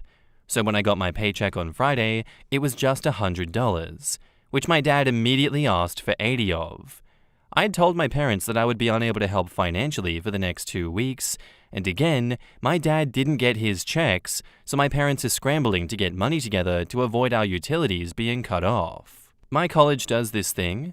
I don't know if every college does this or not, where you pay the full amount of your tuition, and then at the end of the semester, you get the amount of scholarships and financial aid paid to you. There is a deadline to get the money, however, they hold it for you if you miss it. The most of the 2 years I've been going there, I've forgotten to do that, so the money has been sitting around. I had missed the December deadline for the fall semester, but I got a jump on spring knowing that I would forget, and it's my last year at that college because I'm transferring to another one. I promptly forgot about it. Well, on Friday, I received an email from the bank system my college uses that I will be receiving the money. I had shrugged it off because most of the time I received my money from that kind of stuff really late. So while the email said 1 to 2 business days, I was thinking that it would be in June, so imagine my surprise when I see that that day it was in my account. Also, considering that it's been sitting there for 2 years, it's a fair amount. I am by no means rich or anything, but it was certainly more than I had been expecting. I paid a bill that I just haven't been able to, and the majority is just sitting in my bank account. It's been 2 days, and I haven't mentioned anything about the money. My parents never even knew I was getting money from my college due to my forgetfulness. I know that this money could help make sure that none of our utilities are cut off, but I can't seem to bring myself to tell them. I'm moving out soon, so this money could go towards giving me some breathing room or go to my classes this summer, so I really want to save it and not say anything, and just let my parents assume that I only have $20 to my name. However, if the utilities get cut off, then I will be affected as well. I feel like such an asshole for not telling my parents about the money. I know that I'm just being selfish, but I am so tired of every penny I make going towards my family's bills.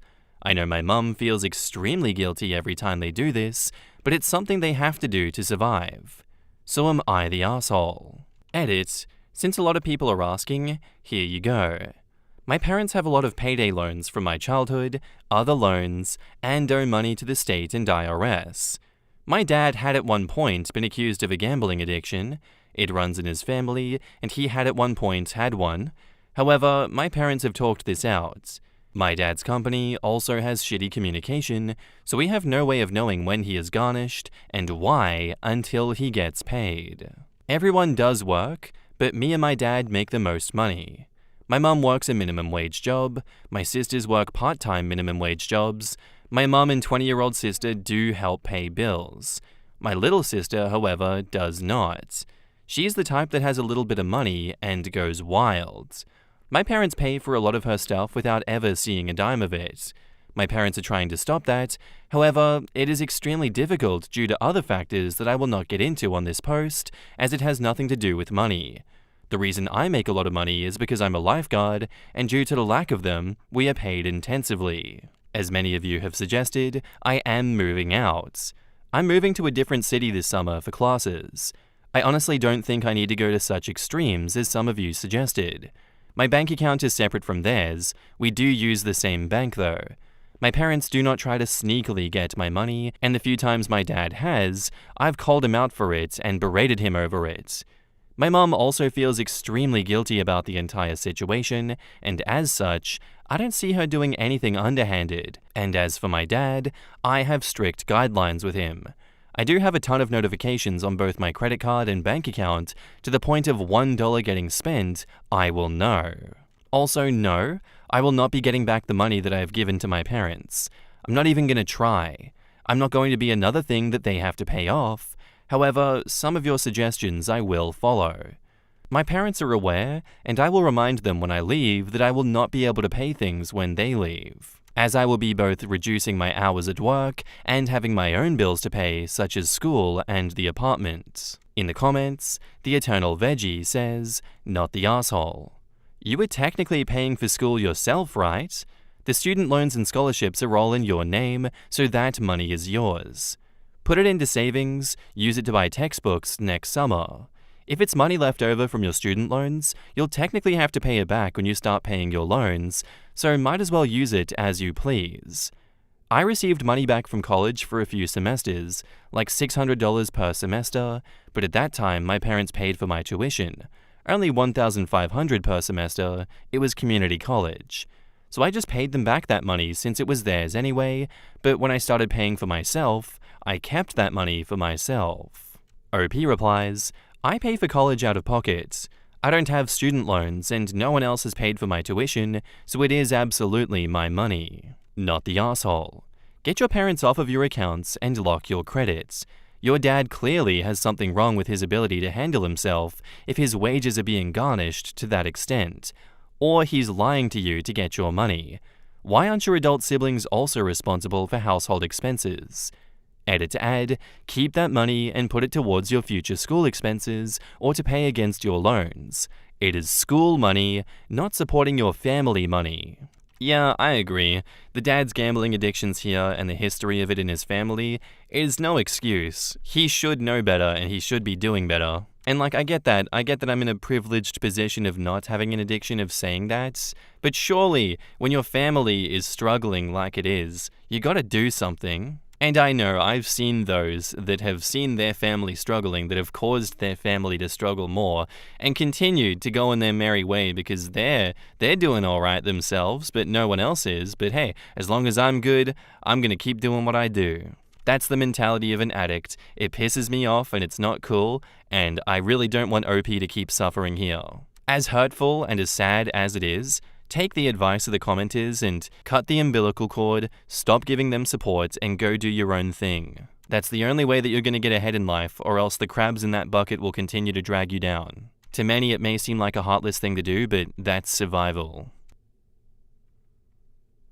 And now onto the update, titled, "Would I be the asshole for going no contact with my dad and technically being responsible for my parents' divorce?" So I live with my parents and two sisters for now. I am moving out next month. So my dad decided to play a joke on me. He took my card and took out 90% of the money in my checking account. For those wondering about the college money that I got from a previous post, it's in another savings account that is through another institution, so it is safe. He then put my card back in its original position and went to work, quote unquote. He did all of this around midnight. So I woke up in the morning to most of my money being gone. My first thought was that my dad took my card without asking, but my card was still in my wallet and where I left it. I had thought that someone had cloned my card and guessed my PIN. I sent off a quick text to my mum and called my bank, and I spent a while doing that. I was so anxious, I was practically sobbing, and I'm not a person that really cries. That money was my deposit and rent for June. I then went into the living room and heard my mum arguing. I couldn't hear much, but I heard my mum exclaim, "What made you think that it was a good idea?" Instant dread filled me. I walked up to my parents' room, and my mum was arguing with my dad on the phone. According to my dad, he found our cat playing with my card, and he decided to take it and remove my money to teach me a lesson about leaving my card lying around, and then go to work. My dad apologized to me, and I just handed the phone back to my mum and stormed out of the room. My dad had pulled something like this to me before, except he took all of my money and then quote-unquote lost it. My dad claimed that he took the money to teach me a lesson for leaving my card around my family. Later on, he told me in private that he took it because he knew that I was lying about the amount of money I had. I had been saving that money for a medical thing, so I was hiding it because my family is always in a state of financial distress, and he would ask for it if he knew that I had it, and I was just done being in constant pain. Anyways, there were clear flaws in the story that he told to us. First being that I had my card and it was in my wallet exactly where I left it. This was a whole separate trip from going to work. Also, neither my wallet or my card have any sign of damage. My dad works out of the city, which is a 1.5-hour car ride from where we live. My mum said that she will drive me to my dad's work, where we will pick up the money. We don't trust him to have it till he is done working due to what happened last time. He protested, saying that that will use too much gas and that he will drive down instead, as that will use the same amount of gas. This ultimately leads to my mum practically having the confirmation that he has started gambling again. My dad had a gambling addiction when I was younger, but he got help for it and had been clean for a while. As in her mind, why else would he be so adamant that we not go to his work? He came home and returned all the money to me. Yes, I counted over and over again to make sure. He apologized and I said nothing. My mum said that he didn't sound sincere. My dad blew up on her, saying that he had apologized over the phone and that he was obviously sorry about what happened. He later on apologized to me about that, but I ignored it and he doesn't seem to be talking to my mum. My mum has told me that she's going to talk to a lawyer and she's absolutely torn up about this.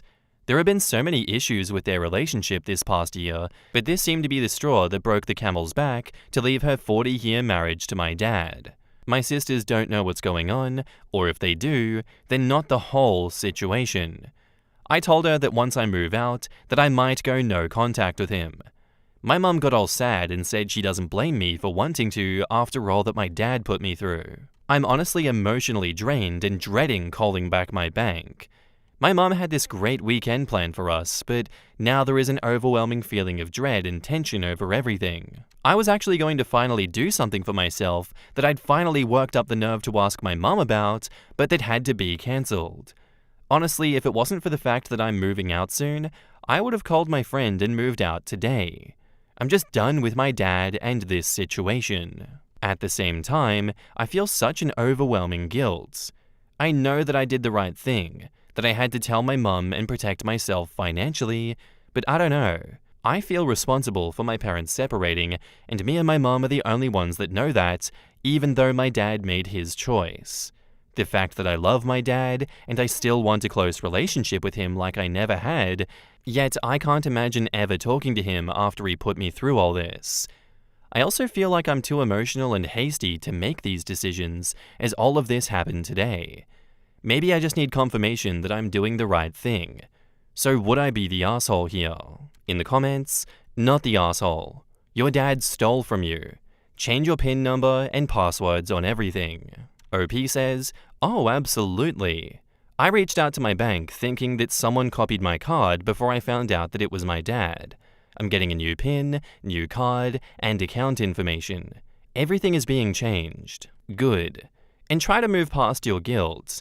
This is absolutely your father's fault. You are supposed to trust your parents financially, emotionally, and physically. Unfortunately, they can also be trash humans. This is the reality, and it hits you in the guts. Not your fault. Absolutely, this is the reality of dealing with addicts. It's really, really hurtful, OP. Don't beat yourself up for the actions of someone else that doesn't want to change. Don't blame yourself for him ending the marriage through his own actions and words, and then his inability to sincerely apologize. He deserves that divorce if he's going to act that way. What has he done that shows he really wants true reconciliation? That was a forced apology and he's insincere. Screw him. He stole from you when his actions cause your family to continually be financially insecure, then just continues to lie about the fact that he hasn't gone back to gambling and hasn't gone back to the thing that put you here in the first place. Everyone needs to chuck him out. Everyone needs to get him to hit rock bottom. He needs to learn his lesson. If your mum were to stay with him for this, she'd only be enabling this disgusting abuse of your family. And now, on to the updates. I know it's been 2 weeks since my last post, but a lot has happened since then. My parents are getting a divorce, and I have mixed feelings about this.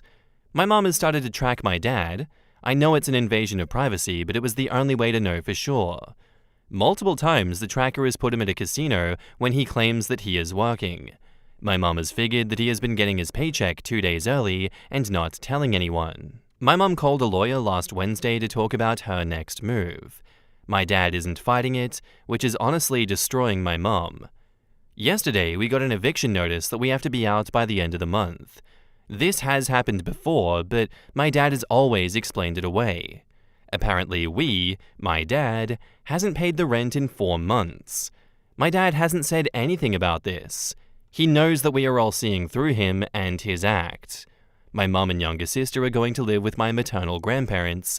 Me and my other sister are moving out to our own apartment at the end of the week. This makes me extremely angry, because my parents got the money from me to pay for the rent. Instead, it was going to my dad's gambling. I did a calculation for how much I gave them this year, and I am horrified that it's over $10,000. All my savings for college, so many of my paychecks that I've given up to help my family, have actually gone to my dad's gambling addiction. I feel so used and like a fool. I feel so betrayed. My mom has told me that she doesn't want me to go no contact with my dad. She wants to hold family dinners once everything is settled down, and she has a place and she's going to invite my dad. My mom still loves my dad and keeps saying that he is sick. I know this, I know that he isn't well, that he has lost control, but I don't know if I can keep him in my life. He used me and manipulated me. I feel less like his child and more like his walking bank account. He broke our family, and even if it's because he's sick, I don't know if I can put it past me. I know that it would destroy my mum to cut my dad out of my life. I know you guys say that I'm not the asshole in my last post, but I still feel like one. I might add more later as I have to go to work. Edit, adding some details I forgot about in a rush to go to work. One of the reasons that my mum is going to do these dinners is to give my dad a reason to get help. I honestly don't think that will work. First, my father is rarely with us or does stuff when he lives with us. I doubt he will go. Second, if the looming threat of divorce didn't kick him into gear, I don't think weekly dinners will. I have a really good relationship with my mom, so I do want to go to these dinners to spend time with her, but I don't know if I can face my dad if he decides to come. My mom wants me to have a good relationship with my dad, which is why she doesn't want me to go no contact with him. Also, some of it is likely her guilt for the situation and the fact that I tend to be the person that she goes to for help. Also, a lot of you have been confused by the me being responsible for their divorce. Like I said, it was an update to a post that I had made previously. If you want all the information, go look at that post, but the rundown is that I woke up and saw that someone stole my money. I told my mum, and she figured out that it was my dad. My mum realized that she needs to divorce my dad due to him lying about what had happened. My mum has never told me that any of it was my fault. It was how I was feeling in the moment. I have since gotten over that guilt. Many of you have said that I should try to get the money back from my dad. I'm not sure. I made peace in not getting the money back. I'm not going to take him to court. My life is already crazy without worrying about court and my dad's gambling addiction. Not to mention, I really don't have proof that I could show the court, as I just gave the money to my mum. I never made any comments digitally about what the money is for, so it will absolutely fall apart and become a he said, they said. And honestly, I don't want to deal with it. I just want to move past this. In the comments, Pine Needle says, "No, you wouldn't be the asshole. Your father may be a sick person, but until he faces the consequences of his actions, loss of housing and relationships, he isn't going to get treatment. You need to take care of you." I'd like to tag into this to remind OP that addicts are still responsible for what they do and who they hurt in the throes of addiction. Addiction sucks, but that doesn't mean that dad is blameless. Your dad is doing this, not you, OP. You are not responsible for your dad's F-ups. Talk to someone versed in financial aid about getting your dad off of your record as far as any income goes so that you can still apply for FAFSA and for scholarships. It may not be as much money that you gave him, but it should still help with college. Absolutely, he is still responsible. I don't blame you if you go no contact with him. Your family is now broken up. He's in the midst of a divorce and he still doesn't care to apologize or be sincere in the slightest. I don't blame you, and you shouldn't be blaming yourself as hard. You are not to blame for this situation. Stop beating yourself up. Our next update is titled, Am I the asshole here for not wanting my dad to live with me? So, I live in my own apartment with my sister and my roommate, male 19. We moved in about 2 weeks ago. Due to the events in one of my previous posts, me and her are the only ones in my family not homeless. My dad has been living in his car and staying in hotels when able. My dad has recently been hospitalized for a multitude of reasons, and no, I won't go into detail. He is going to be released soon, and some of the medical advice that is going to be given to my dad, he can't follow due to being homeless. My parents haven't mentioned the fact that my dad's homeless or that they are in the middle of a divorce to the hospital. My mum is scared about what that would mean for him. My mum has asked me to talk to my roommates to see how they would feel about my dad living with us temporarily. I agreed, but I honestly don't want to have him. This might be selfish, but he would be in my room due to the fact that he works nights. He won't do my sister's room because her room is hyper-feminine and is only separated by a curtain from the living room. As I'm the only one with an actual room, he would be sleeping in my room.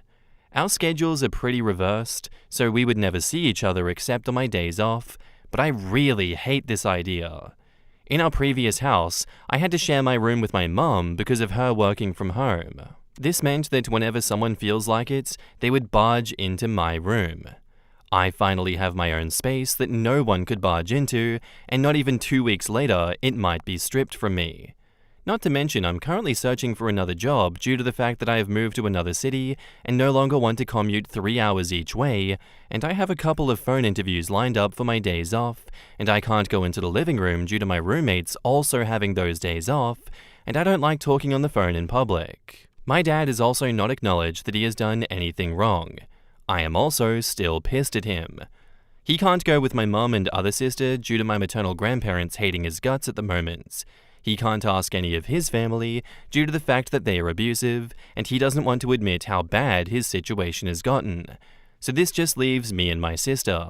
My dad already doesn't like our roommate due to sexism and toxic masculinity. I don't think he will act any way that will show it, but I really don't want to place him in a situation where he might have to deal with that.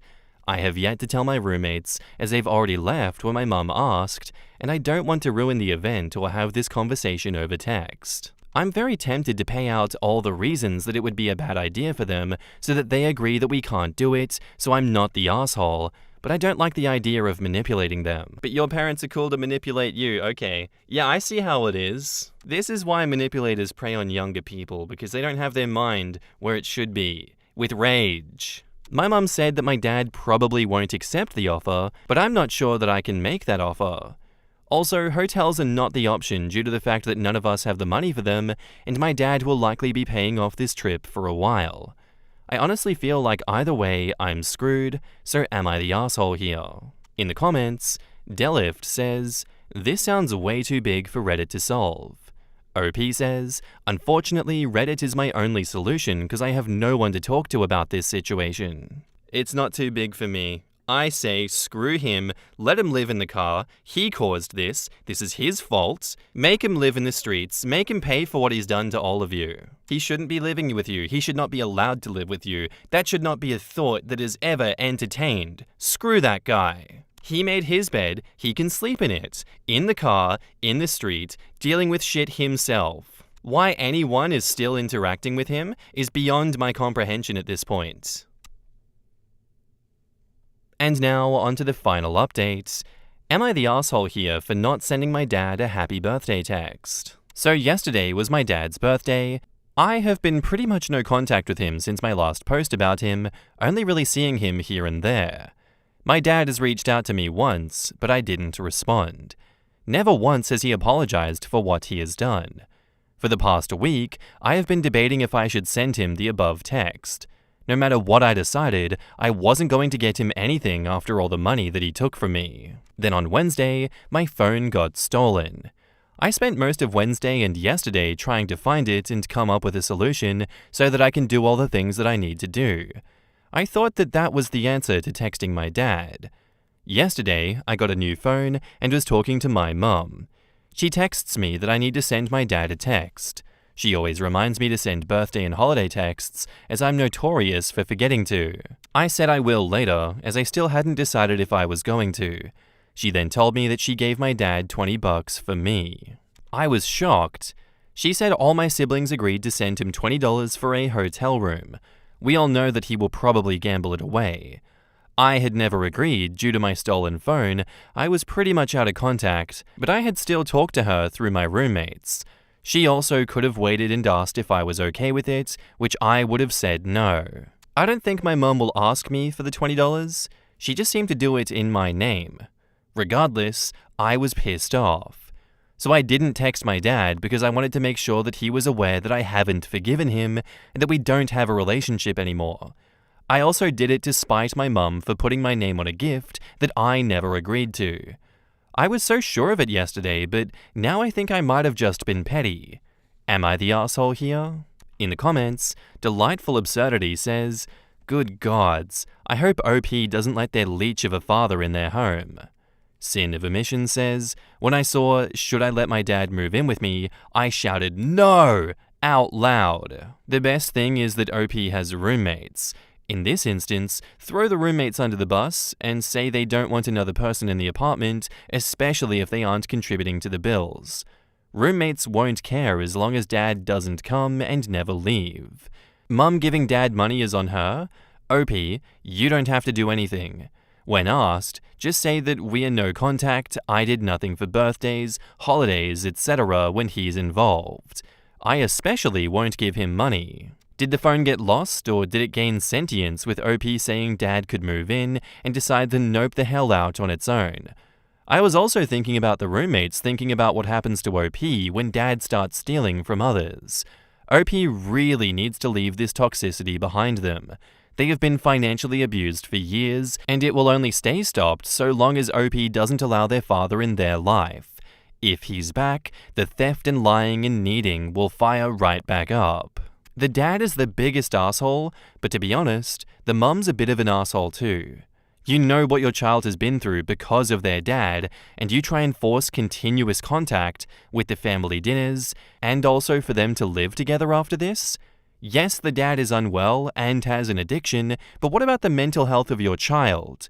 I feel the mum is trying to lessen her own guilt of the divorce by finding solutions for the dad, and in turn, putting OP in a bad position.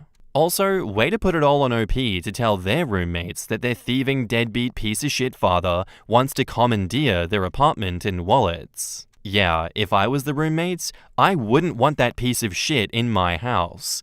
Part of a home is not having to secure your non-firearm valuables beyond locking the front door. Mum should give that $20 bill to OP instead. After all, deadbeat thief dad still owes them $10,000.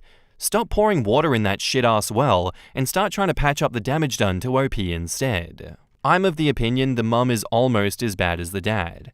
At no point in the story does she do anything to protect her kids from their father. In fact, she exacerbates it by saying OP should not go no contact or inviting him to the family dinners or giving him more money. Also believing an addict without question and never checking on why or when money is being taken out of his checks. Anyone with 2 functioning brain cells knows your employer legally needs to provide all of that info beforehand. Coworker asked me to be her man of honor. I said no, and she went nuts. What did I miss? This happened yesterday, and I'm still confused. Yesterday was my first day back to work after being off for 2 weeks. This is kind of important. One of my coworkers had gotten engaged the week before I left. When she announced at work, we all did the congratulations and happy for her type of things. I thought it was over. So when I left for vacation, the last I knew, no plans had been made. Then yesterday, when I went back to work, my boss Kay and her best friend Elle said that coworker C was looking for me.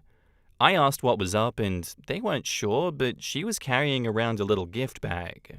A few minutes later, C found me and asked how my vacation was. I was telling them about it and she cut me off and said that she had a very important question to ask. She handed me a little gift bag and asked if I would be her best man of honor for her wedding. I thanked her and told her that typically this would traditionally go to a close female relationship. She responded that there was nothing traditional about her wedding, so it was good. I looked over at Elle and Kay, who were both trying to keep from laughing. I again thanked her, congratulated her, and told her that I wasn't interested in being a part of her wedding party and that I would be happier being a guest in the audience. I swear when I said this, it was when we watched her entire demeanor change and a switch flipped. She went off saying that I have to be in her wedding and that she doesn't understand why I would say no. I told her that we only knew each other for a short period of time and that I had no interest in trying to plan parties, dinners, and shopping trips. She told me that I needed to think about it and that she would get back to me later. I told her to go for it, but my answer will be the same. She walked away, and I looked at Kay and Elle and asked what the ever-loving, fresh, creepy hell was that. Kay started to laugh and said she didn't know, but saying no like I did might have saved me a lot of headaches in the future. Elle made the comment that she went straight to Bridezilla, and this was a look into what she was going to be like. C came back today. However, she went with a different approach and handed me a list of what she wants me to do and her vision of how she sees things. I asked her why she gave me this, and she said that as her man of honor, these were my responsibilities. I told her again that I was not going to do any of this. She started again that she needs me to do this and how much fun it was going to be. Then she asked, "Haven't you ever wanted to be a part of something special?" And I told her I was. I was a nurse. Enter Kay, who could sense that I needed help, and told C one of her patients needed help. I told Kay that if this keeps up, I might need her help. She said she was already watching it and would intervene if I needed it. What did I miss?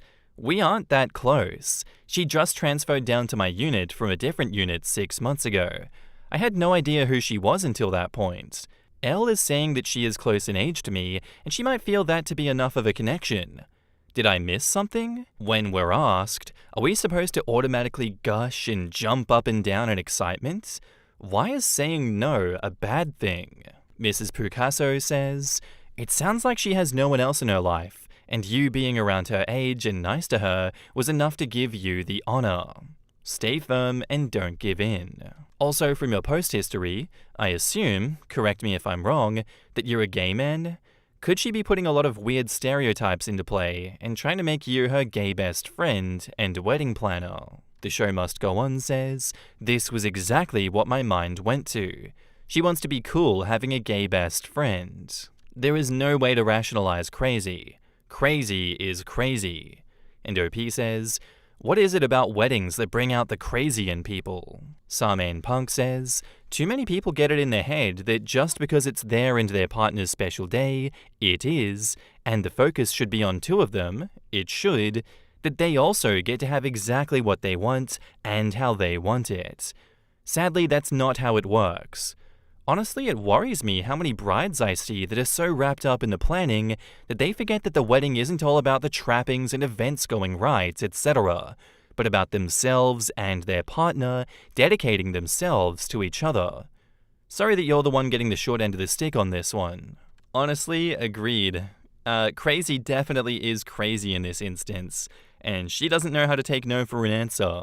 Big red flag for that one, because what the hell else is going on in her personal relationship if she can't take no for an answer?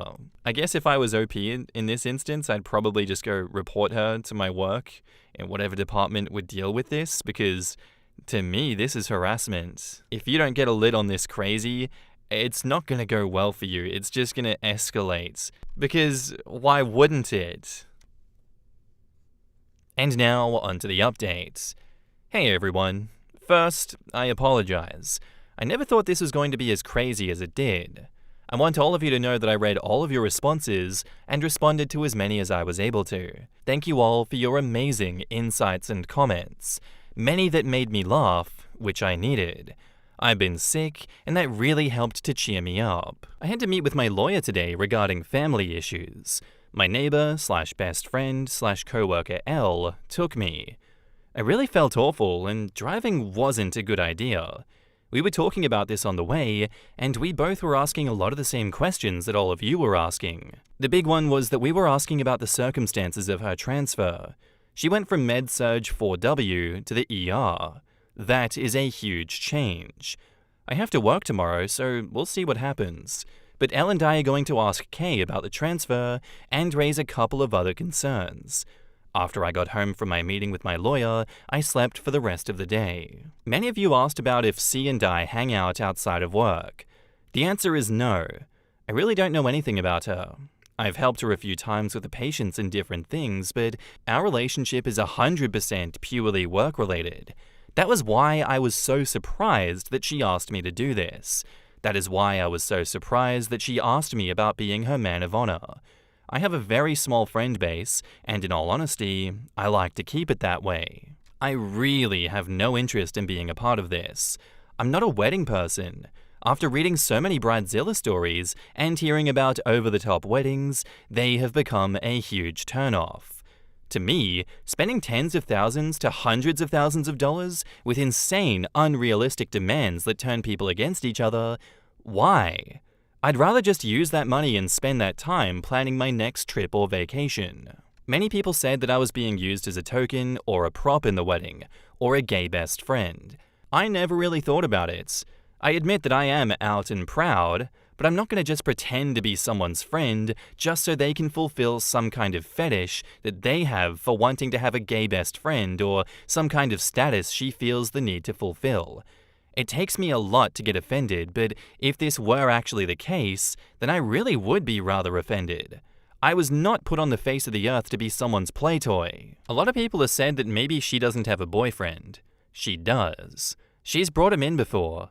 If she has any insecurity, then I don't understand it. She's attractive, smart, and knows her stuff, so I'm at a loss as to why she's acting like this. A lot of people say to go to HR. I'm starting that process with my boss, Kay. She's completely aware of the situation being with us when all this happened. She's told me that she's watching the situation and will jump in if I need her to. I trust her completely. While Kay and HR can control the situation from the hospital, they can't control the situation from a personal level if she were to maybe follow me home or a situation like that.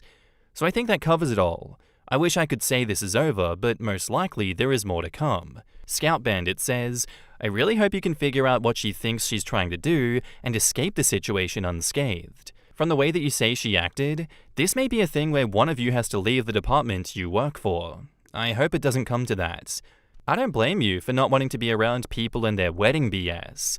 I feel the same way, and it seems like in America at least, people are getting worse and worse. Best of luck to you, and I can't wait to see your next update. Silent Coffee says, I wonder if all her friends said no, or if she doesn't have as many as she says, or her fiancé has a best woman and she feels threatened by that. And OP says, I love your possibilities. And now, onto the latest updates. I keep forgetting to thank my boyfriend. He's been with me on this, but more in the background. First when we were laughing about it, but when everything Thursday happened, he was there as well. Elle was able to get him away from his unit for a little bit for the it will be okay boyfriend hug. He stayed the night with me a couple of nights as well, also helping me with being sick. So yeah, I'm very lucky to have such a great support. This intro is going to be long, but I'm telling you about this for a reason, and later in the update it will make sense. I'm hoping this will be done and that this will be the last of this whole situation. I was born into a family where I was referred to as an issue that needed to be dealt with. I lived in the shadows of my sister, who was the child my parents wanted. They wanted one child, which was a girl. That way Dad had his daddy girl and Mum had Mummy's little princess. Then I came along. Keep in mind that I'm 23, so back then, my parents had options, but chose to not use any of those options. So instead, my parents raised my sister, and I was raised by a nanny who, even to this day, is one of the biggest influences in my life, and I am so grateful for her. She helped me with so much. I finally realized that all these years later, that by being referred to as an issue that needed to be dealt with, that they stripped me of my humanity and individuality and self-worth as a person. I think that's why I've worked so hard to establish myself in my career and in my life, as a way to become a person again and not just be that issue that needed to be dealt with. This past Thursday, things came to a head with the bridezilla known as C, and the truth came out. My best friend Elle has been sticking close to me when we work together if C was to start something. We weren't sure if she was going to leave it alone or start it up again. I was really hoping that it was done, but she had to try once again. I've been sick, and I had a busy morning, so I really just wanted a few minutes to go to the bathroom, grab a quick snack, and maybe breathe. C came up and had her list and asked if I had a few minutes to talk about the wedding planning. I looked at her and told her again, no, that I was not interested in being a part of her wedding and that I was not going to help in any way, and she needed to drop the subject and leave me alone. Again, she went into this whole thing of how I was going to do this and how much fun it was going to be. Here we go with that line all of you loved the first time. Why, in the ever-loving, fresh, creepy hell, is it so important for me to be your man of honor? I'm not interested and I'm not doing it. It is as exactly as pretty much all of you told me it would be. She was just planning on using me as a token or a play toy. She took all of the effed up gay stereotypes that are out in society and put them into one sentence. What modern liberal woman isn't going to have a gay bestie on her arm for special events? I felt everything in my stomach move, and a wave of nausea come over me, and I felt like I couldn't get to the bathroom fast enough. This pissed Elle off to no end. Elle is really kinda like the overprotective sister that I wish I would have had, and took C off to visit our boss K and laid it all out. Everything that was said. While I wasn't in on that conversation, Elle and K filled me in on what was said. K came to check on me, and I was still hiding in the bathroom. She knocked on the door and asked if she could come in. I asked her for a bottle of water first. While I was waiting, I realized two things. I realized why I chose to not hang out with her, and why I didn't like her. I couldn't figure out why I didn't like her, just that there was something that gave me the heebie-jeebies. But I realized that I didn't like her because she is a different version of my sister. While C is educated and employed, she doesn't care about other people and their feelings. She's like my sister in the sense that if she wants something bad enough, she'll figure out how to get it. The second thing I realized was that she did exactly what my parents did to me. She completely dehumanized me and reduced me to just an entity. Just kinda turned me into a token or a thing for her. I think the word that best describes it is I'm just a play toy. What really gets me is that just like my sister, C doesn't think she did anything wrong, and I'm being too sensitive and a delicate snowflake. The next day, an emergency meeting was held at work, and C is being suspended pending investigation, and a new transfer is being looked into. K made the request for her to be terminated. The director of emergency nursing said that this was a last resort, but she was going to be looking into options which could be sending her to a new hospital or facility. This didn't go over well with me. I asked what would happen if she did the exact same thing to someone different. She didn't really give me an answer, but she said that she still needs to look into a few things, and at this point, she is suspended. Anyway, here it is. I'm still pretty sick and had to work this weekend. If I can, I'll respond. I want to thank everyone for all of the amazing support. I'm going back to my lawyer to see if he can figure out how to send her a cease and desist letter to make sure that she doesn't contact me. I'm heading to bed. Have a good night. CShoe29 says, I'm glad to hear that your supervisors heard you and are planning to take measures. In my honest opinion, I just don't think moving her is enough. She's been moved before, so I doubt this is an isolated incident of treating co-workers poorly. Onion Man says, I've got a lot of nurses in my family and friends, dated my fair share of them, and a non-insignificant minority of nurses are effing nuts. Nosfera Toof says, some people's life experiences come from sitcoms and pop culture only, and it's effing sad. Blackbird666 says, we often recognize that Disney princess movies, at least the classic ones I guess, and romantic comedies warp our expectations about romance. But this happens with social interactions and friendship as well. Big Bang Theory, Sex and the City, How I Met Your Mother, etc. are also unrealistic expectations of friendship. And Ventress SD says, there is a pipeline of high school bullies that flows directly into nursing. Every single one of the women who bullied me badly is a nurse now, and most of them are on their third or fourth marriages. Probably because they are mean and effing crazy. I know some nurses who are lovely, and I'm even friends with them, but they went into the profession to help people, not to feel power over a sick person.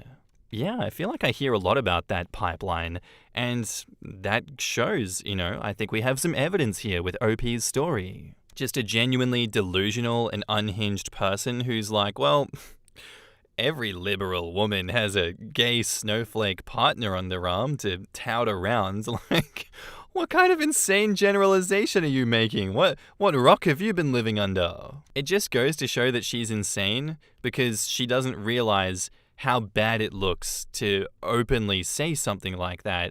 And how great is it that the workplace is just kicking the can down the road? They're like, well, we don't really want to protect anyone from her. It's kind of not my problem. So the next hospital can deal with that because I'm not in the business of changing her behavior. I don't care. That's someone else's problem. Thank you for sharing your story with us, OP. I hope everything goes well, but as it stands, it doesn't look like it's going to go well. But just keep her away from you, get that cease and desist, get her out of your life. What do you guys think of this one? I'd love to know down in the comments. Unexposed is by user JustARN, titled, Am I the arsehole here for being frustrated and disgusted in what my sister and brother-in-law did, so I did something for my niece? I'm an auntie, and I never want kids. Me and my husband went over to my big sister's house about 2 weeks ago, and she has 4 kids. My homegirl Legacy, 13 female, and then my nephews, Leon and Leo, who are 4, and Landon, who is 3. Legacy just turned 13 2 weeks ago. When it was time for the party, absolutely none of her friends came. It was only her cousins, aged 8 to 4 years old, and I was pissed because yes, cousins can come, but what about her friends? Her cousins are literally still under the age of 10, and most of them are boys, and they don't even spend time with her anymore because she's older to them. She has maybe 3 best friends she wanted to invite, she told me. Legacy didn't have any fun whatsoever. Her mom had a ball pit for the kids, a small water slide, one of those inflatable water slides for small kids. It was hell, I tell you. Hell. In the goodie bags, my sister put in a whole bunch of kid stuff there. And I promise to God, I almost peed myself from being disturbed by the fact that she had a damn Minnie and Mickey Mouse mini drawing pad in there.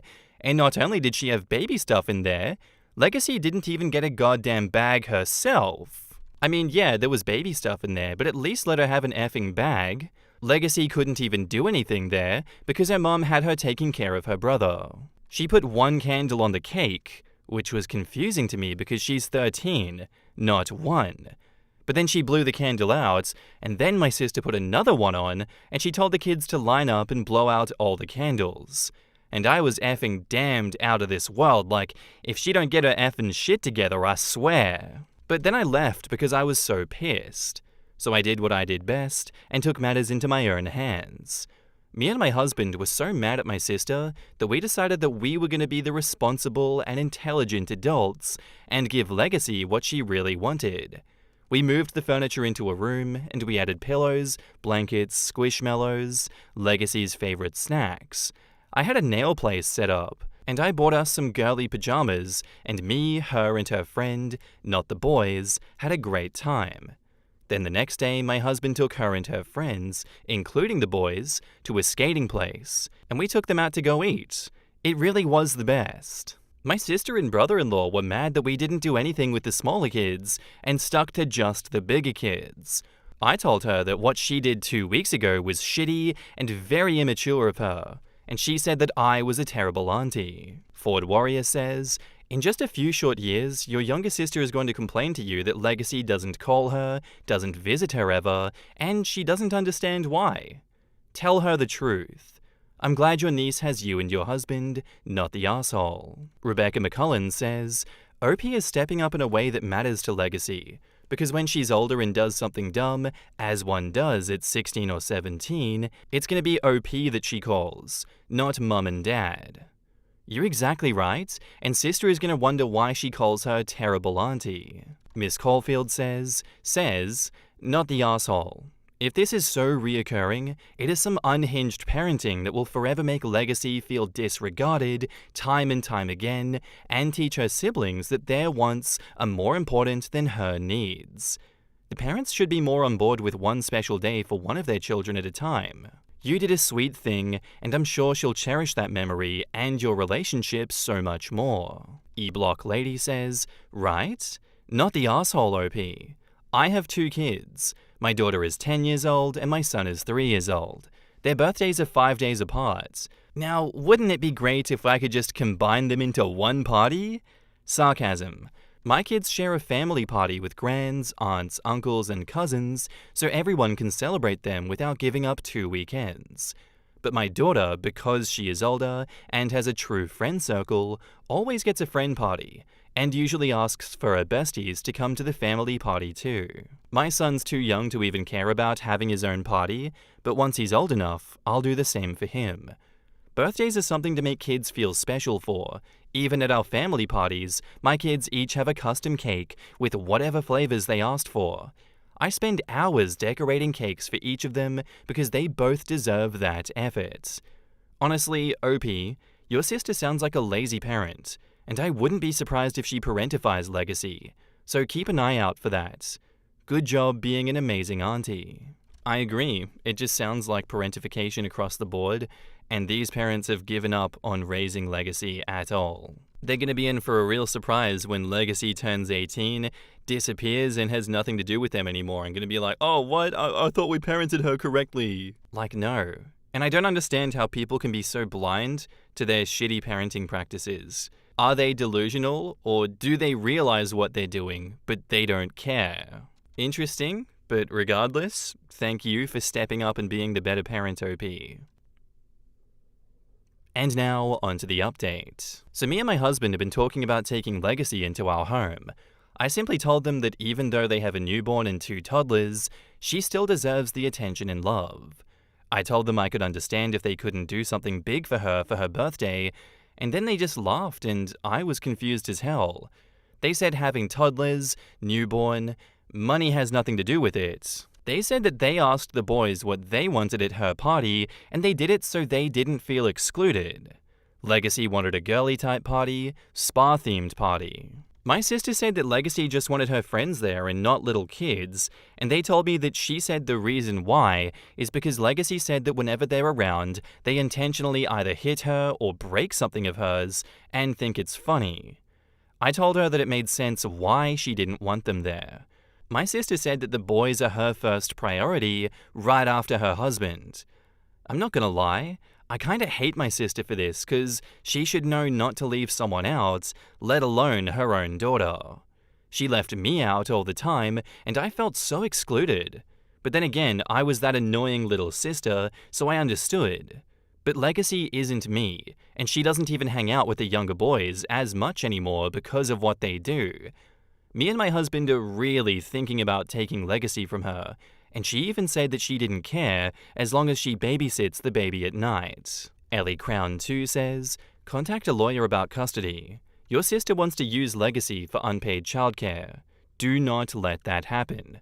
You're a great aunt, and your husband is a great uncle. Hopefully you can give Legacy the loving home that she deserves. Mental Woodpecker 300 says, she's a boy mom and resents having a daughter first. That's what this situation screams out from the rooftops. Those boys will always come first and will start noticing it and mistreat their sister too. Please do what you can and get her out because she doesn't deserve to be mistreated just because she's a girl. It's always so frustrating to me how a parent could ruin one child's birthday like this. Each kid has their own special day. Let it be effing special. FarSeason695 says, sometimes I find it hard to believe parents can be this comically forthright on who is their favorite. V1 Rojon says, my thought reading this was that they see her as the babysitter, and then right there at the end, they flat out said as much. Yeah, I mean, you could tell that that was what they thought in the first post, but them outright saying it there in this update is just disgusting. Oh yeah, she's my kid, but she's not a priority to me at all.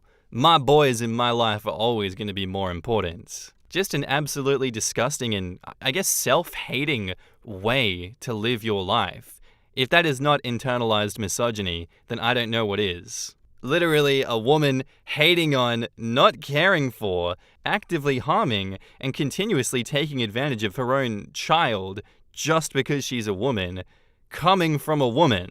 It genuinely doesn't get more internalized misogyny than that. But hey, people love to perpetuate abuse cycles. They say, it sucked for me, I'ma make it suck for my kids too. Good on you, OP sister. You do not have a daughter anymore once she turns 18. She is disappearing from your life, and it seems like she doesn't even care if that happens. I'm just thankful my mum's not like that. I can't imagine having a mother like that. That is vile. So thank you for standing up for her, OP. Thank you for taking her off the hands of your sister, and don't allow her to go and babysit that child. Don't let the abuse continue. As always, thank you for sharing your story. Looking forward to hearing what happens in the end. Am I overreacting? My girlfriend texted her girlfriend's group chat, basically saying that she has a crush on her boss and that she would do something about it if he wasn't her boss. My girlfriend, 45 female, is a very good-looking, successful woman.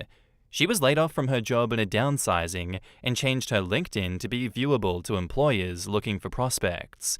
A C-level leader of a massive company reached out to her and basically hired her for a high-level position without even talking to her. They are around the same age.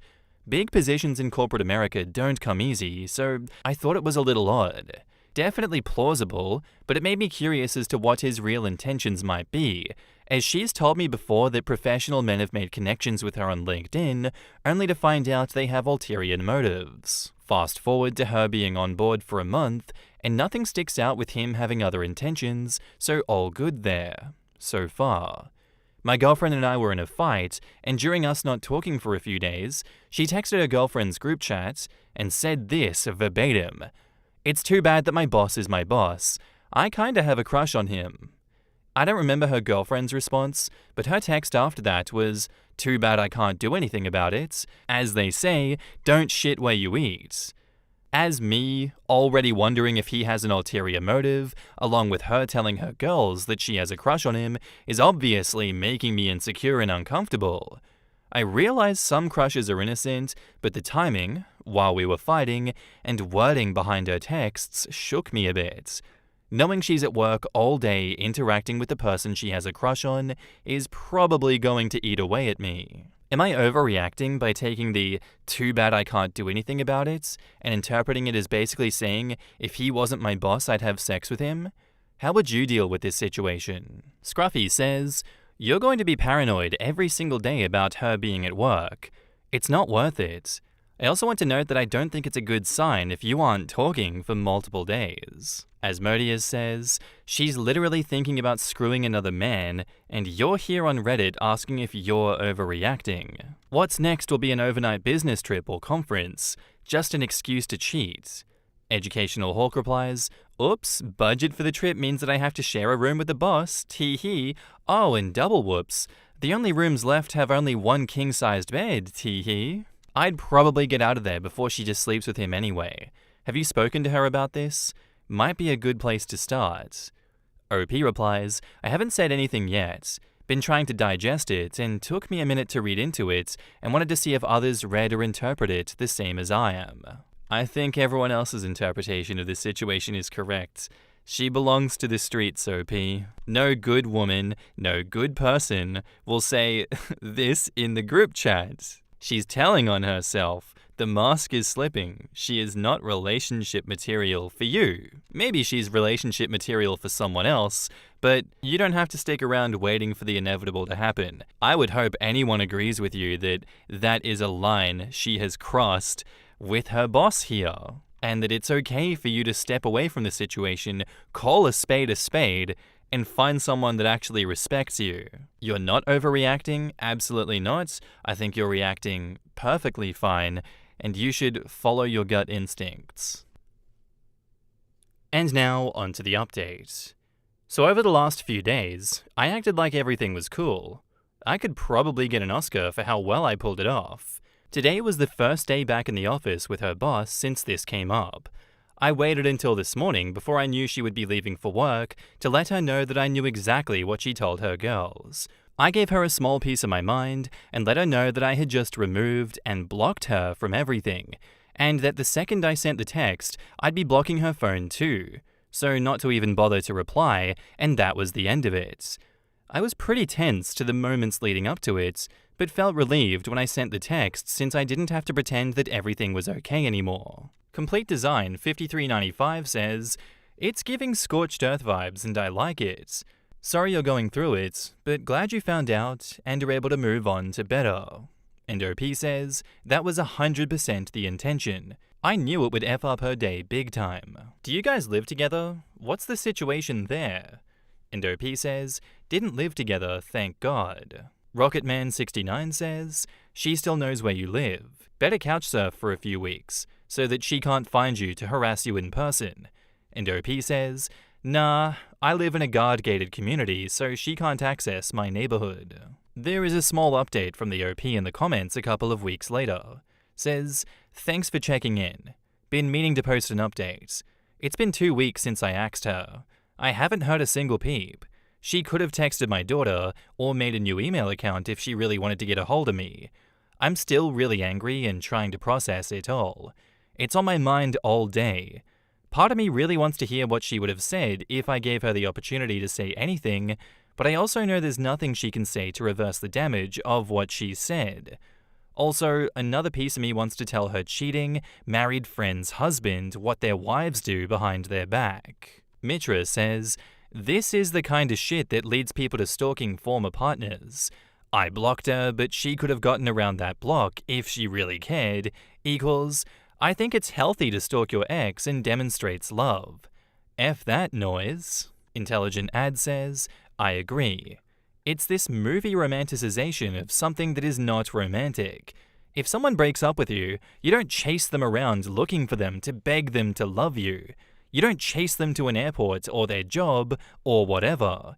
If someone says, 'Hey, this isn't working, I would like no further communication,' it is not romantic to harass them or call them, get new numbers, call from other phones, or email their children. You leave them alone." Our next post is by user AggravatingStart7703, and it's titled, "Am I the asshole for throwing my pregnant sister-in-law's groceries away? My brother and his wife Laura, who is 7 months pregnant, are staying with us for a week or so since he's interviewing for jobs in the city that my family and I are in. My kids love having their aunt and uncle around, and everything has been great. Yesterday, Laura went out and came back with groceries. I thanked her, but told her that we don't expect them to do this. The kitchen is stocked, and that we're just enjoying having them. She said that she wanted to, and that most were cravings that she's been having. I started helping her unload the bags, and noticed that a lot of the snacks were peanuts, cookies, crackers, PB, even some sort of cake fusion. It all made me uneasy because she knows that my oldest son, 8 male, is extremely allergic. I don't keep anything of the kind in our home because we've had an incident when he was younger where we almost lost him. I didn't want to be rude, but I told her that I'm not comfortable with having the stuff in the house. She told me that she would be careful, that she wouldn't eat it around him or his siblings, and that she would clean up after herself. That she was having intense cravings and needed them. Look, I've had 4 kids and kind of get where she's coming from, although I never had to have something, but every woman is different. I made sure my son knew not to touch any of it and to leave her alone when she's eating them. And that was that. Today, I woke up to make breakfast and open the fridge, only to be greeted by strawberries dipped in PB, left out without a container to chill. The PB jar wasn't sealed properly next to them, and there were sandwiches on a plate because she likes the bread cold and soggy. I was pissed. I read enough about airborne contamination to know that you can't really determine it, but I wasn't risking it. I grabbed a bag and started throwing everything in it, our groceries, hers, I didn't care.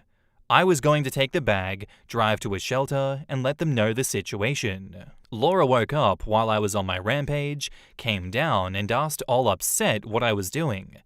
I was snippy with her and didn't try to hide it. We got into an argument with her defensively saying that I can't do this, that the baby needs it, and that it's cruel to put a pregnant woman through unsatisfied cravings. I told her bluntly that I don't give a single fuck. If she can't keep her word, then I won't either, and that she'll live without her craving. My son can't say the same with his allergy. She went back upstairs, packed her bag and came down, grabbed the bag of food and left in a huff. My brother was at his interview and called me half an hour later to ask me what happened. He was upset with his wife, but also with me because nothing happened, and at the end of the day, my son is fine. I told my husband when he came back from work, and he's completely on my side. Am I the asshole? I think you're completely not the asshole here. She said she would be careful. She should understand just how deadly an allergy like this is, and how much of a risk having it contaminate other food in the fridge is when you leave so much of it out. I can understand why you wanted to give her some leeway, but when it comes to your son's life, OP, you have to have an absolutely no peanuts policy. Like, you're putting your son's life in the trust of someone else. I don't think that's an acceptable thing to do. Unless she's some big brain scientist and is going to make absolutely sure there's no contaminants on anything and be absolutely careful, you can't be trusting people like that. You open up so much room for your son to die of these allergies. So no, you're not the asshole for maintaining that boundary, but just let this be a lesson learned, I guess. Snoo Pineapple says, "You're the asshole. But let me explain why. You should have had a hard definitive no the moment you saw the groceries. The peanut products go, or your sister-in-law leaves. Nothing else is acceptable. Sister-in-law owes you a huge apology. She could have killed your child because of her cravings. My sister has a severe peanut allergy, and we grew up without peanut products and survived. I would make it known that the peanut products are never allowed in your home. Anyone who can't respect that rule isn't welcome. Ask her why she was willing to potentially kill your child. Ask her if you can put her child at risk once the baby is born. This is a common sense logical issue. I find it hard to believe that sister-in-law didn't know about that allergy. She is beyond an asshole." OP says, "I agree that I should have stuck to my house rules from the start. That was a major F-up on my part. I usually wouldn't allow anyone from my extended family to bring it in, not that they do ask. And if my younger kids are craving something, we take the necessary precautions. I guess I went easier on her because she's pregnant and it's her first, which is no excuse." Callie the Blaze says, "Not the asshole. Nothing happened and your son is fine because you made sure that that would be the case. The only thing I can possibly think that you might have done to be even more in the right was to make sure your sister-in-law knew about the severity of the allergy, and that even skin contact with residue that isn't visible could be enough to set him off. But that really isn't necessary with anyone who is remotely reasonable, because everyone under 40 has been taught that sort of thing about peanut allergies. You are already being exceedingly reasonable and taking risks just allowing that stuff in the house. You have been well within your rights to say that you just couldn't risk peanuts in the house at all. Let her eat it outside away from the house if she needs it that bad, as long as she thoroughly cleans down before coming back to your house. Leaving it out in the open in the fridge like that, where it could bump into other things and leave smudges on them, was entirely unreasonable in the house of someone with any degree of contact allergy, much less a deathly severe one." Back up to the post, we have a mini update. Like some people had predicted in the comments on the other sub, Laura did go straight to my family and started complaining. She hadn't twisted anything, told them the full honest story, and my mother was livid. She called me panting like she ran a marathon after she berated Laura to make sure my son is okay, so I can only imagine the riot act that she read her. Apparently, even my stepdad gave Laura one of his disapproving frowns. My brother came back in the evening to get his stuff since Laura had only packed hers for some reason. He did apologize for what she did, said that he'll have a chat with her once she's calmed down. She's been inconsolable. He told me that she's been crying since she left my mum's house, and that she now feels unwelcome and unloved in our family, and he blames me for it. My husband butted in and told him that it's enough, that whatever she's feeling doesn't cover half of what we felt, and that she needs to get over herself, that I've been scrubbing the house from top to bottom for hours because of her actions. I did get a bit panicky and went on to deep clean the whole house, especially the kitchen, but anyway, My brother left after he said that there is no leveling with us when we're being this stubborn. Now that I've had time to get out of the state that I was in, I do feel bad that she's distressed and feels unwelcome in our family, as that was never my goal. I've been debating sending her an apology, not for my actions, because I stand by them, but for the way that I went about it. I shouldn't have allowed the stuff in our house in the first place, and could have been calmer about it after I opened the fridge. And now, onto the update.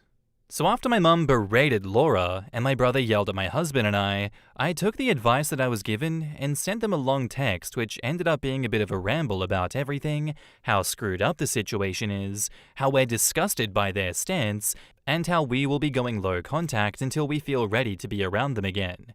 That was the day after my brother packed his bags and left. I was left on read, and I thought that was that until a few days ago when I got a call from Laura. I thought about not answering it, but curiosity got the best of me. When I picked up, Laura tried to make awkward small talk, but I think she sensed that I wasn't in the mood and got right to it. She apologized about her behavior. She said that she had no excuse other than her hormones, and we ended up having a long chat about everything. By the end of it, I actually felt better, and like we could get past it and work on our relationship. She also mentioned that she would still like for my family and I to come to her birthday dinner. It wasn't going to happen in the restaurant anymore. I guess the hotel stay ended up costing them a lot, as some of you predicted, and that it was going to be at their house instead. I told her that I'd talk with my husband and get back to her. I also got a text from my brother apologizing and saying that he was just trying to protect and stand by his wife. It was too soon to start mending things, as my husband pointed out, but he left the choice up to me, and I honestly believed her apology because she had never acted like that before, and she seemed actually ashamed of herself. Anyway, my sister, who was also apologized to because she also tore her a new one, and my parents, also got an apology, were also invited. But my sister's kids wanted a cousin sleepover instead of going with us, so after talking it over with my sister, we agreed for them to have one at my house. My babysitters of a year are my next-door neighbors. They are sweet and responsible 16-year-old twins who live with their single mom. They usually team up and tackle on my kids on date nights. There's a reason I'm mentioning this. With my sisters added 2 kids to the mix, I asked their mum if she was free to join their duo, and she agreed. So I called Laura and told her that Richard and I are coming. When we got to their house, Laura greeted my husband and I at the door. We handed her the gift and went in, but she seemed puzzled that we didn't have a trail of kids with us, so I reminded her that it's just us adults tonight. Same thing happened when my sister and her husband walked in. Dinner was awkward, no matter how we tried to lighten up the mood, and the conversation was stilted at best, but I thought that it was at least a step forward. Laura asked this time about why the kids were not with us, that she had made special food for them. I never mentioned the kids when I got back to her. Just my husband and I, but I felt like it was my fault that I didn't clarify, and so I apologized for it and thanked her for thinking of them. My sister chimed in that her kids and mine were having a cousin sleepover tonight, and how she was excited about our soon-to-be nephew to join them when he's here and older. Laura looked at her with a smile and said, "Yeah, I'm sure he'll be best friends with his cousins, as in my kids, and his step-cousins, as in my sisters." This pissed me off, because we don't use step anything with the kids, but I bit my tongue. For context, my sister is technically my stepsister. I know I used stepdad in my first post. I usually call him by his first name. I consider him a parental figure since he raised me since I was 10, but I had a dad, and the title will always be his. My sister gave her a hurt look, but it was my brother who nudged his wife with a "what are you doing" look. A few minutes went by with eating and light conversation before Laura asked again about our kids, mainly who was watching them, since all 4 parents are here. I told her that my neighbor and her daughters are babysitting, to which she laughed at and joked about how incompetent the girls and their mum must be to need all 3 of them to wrangle the kids. Also, for context, I have 4 kids. I'm biased and like to think that they're well behaved, but they're sometimes too much for one person to handle, even me, and I'm the one that brought them into this world. Add my sister's 2 kids, and it's a lot for 2 teenage girls to handle, even for just a few hours. We left at 7 and said that we'll be back at 11. It has absolutely nothing to do with the girls whom my kids adore, or their mum, who is as kind as they come. Before I could retort anything, my mum stepped in with one of her smiles and told Laura that it's so kind of her to offer her own competence and watch the kids next time. That shut her up real fast. After that dinner was even more awkward until we cleared the table and Laura brought out desserts while my brother got the cake from the fridge. Here's where I lost the last of my remaining brain cells. I went to the bathroom, and when I came out, I saw my husband carrying my bag and trying to usher me out the front door to leave. He looked pissed, and I was beyond confused and obviously resisted because yes, the dinner is a train wreck, but let me at least say goodbye and give a lame excuse for our departure. When my husband tried to literally carry me out, I knew something was wrong, and after a couple of tries, I darted past him back to the dining room. Laura's now ready dessert table consisted of peanut butter cake pops, peanut butter pie, peanut butter cookies, peanut butter brownies, and to top it all off, a peanut butter birthday cake that my brother brought in and was sniffing at with a horrified look. Laura then gave me a big smile and said loudly to my family, "I thought I should at least get to have my cravings on my birthday. Get your fill before she throws these out too." I honestly thought for a second that my sister was going to tackle her, and I wasn't that far behind her because all I could think about was the fact that she thought my kids were coming and she planned this accordingly. I have felt so guilty for allowing the stuff in our house the last time, and if my sister's kids hadn't wanted the sleepover, I was going to walk my son into danger for a second time. I lost my shit. Without thinking about my actions, I grabbed Laura's head, forced her towards my brother, who was, I think, too shocked to react, and slammed her head straight into the cake. I held it down as long as I could while she flailed and told her that I hope she chokes on her cravings before I let her go. I honestly wanted to go for the pie too, but I had embarrassed myself enough by acting like that in the first place, so I told my brother that I'm done with both him and his wife, and if they try to contact me or my family again, I'm filing for a protective order, and then I let my husband lead me out. My sister was cackling as she followed us with her husband, but our parents stayed back. I heard Laura screaming profanities after us, but my stepdad raised his voice, which shut her up. I got a lot of jokes about his frown on my first post, but the man is as stoic as they come. Him showing any emotion is a big deal. I remember that his frown alone growing up was enough to literally stop my sister and I in our tracks because we knew that if he gave us one that we messed up. I haven't asked my mum what happened after we left because I can't handle any more heartache from my brother or his actions. I don't think this was the update anyone wanted, least of all me, but I'm completely done with the both of them. Even though my brother looked like he had no idea, that stuff was in his house, happening under his damn roof.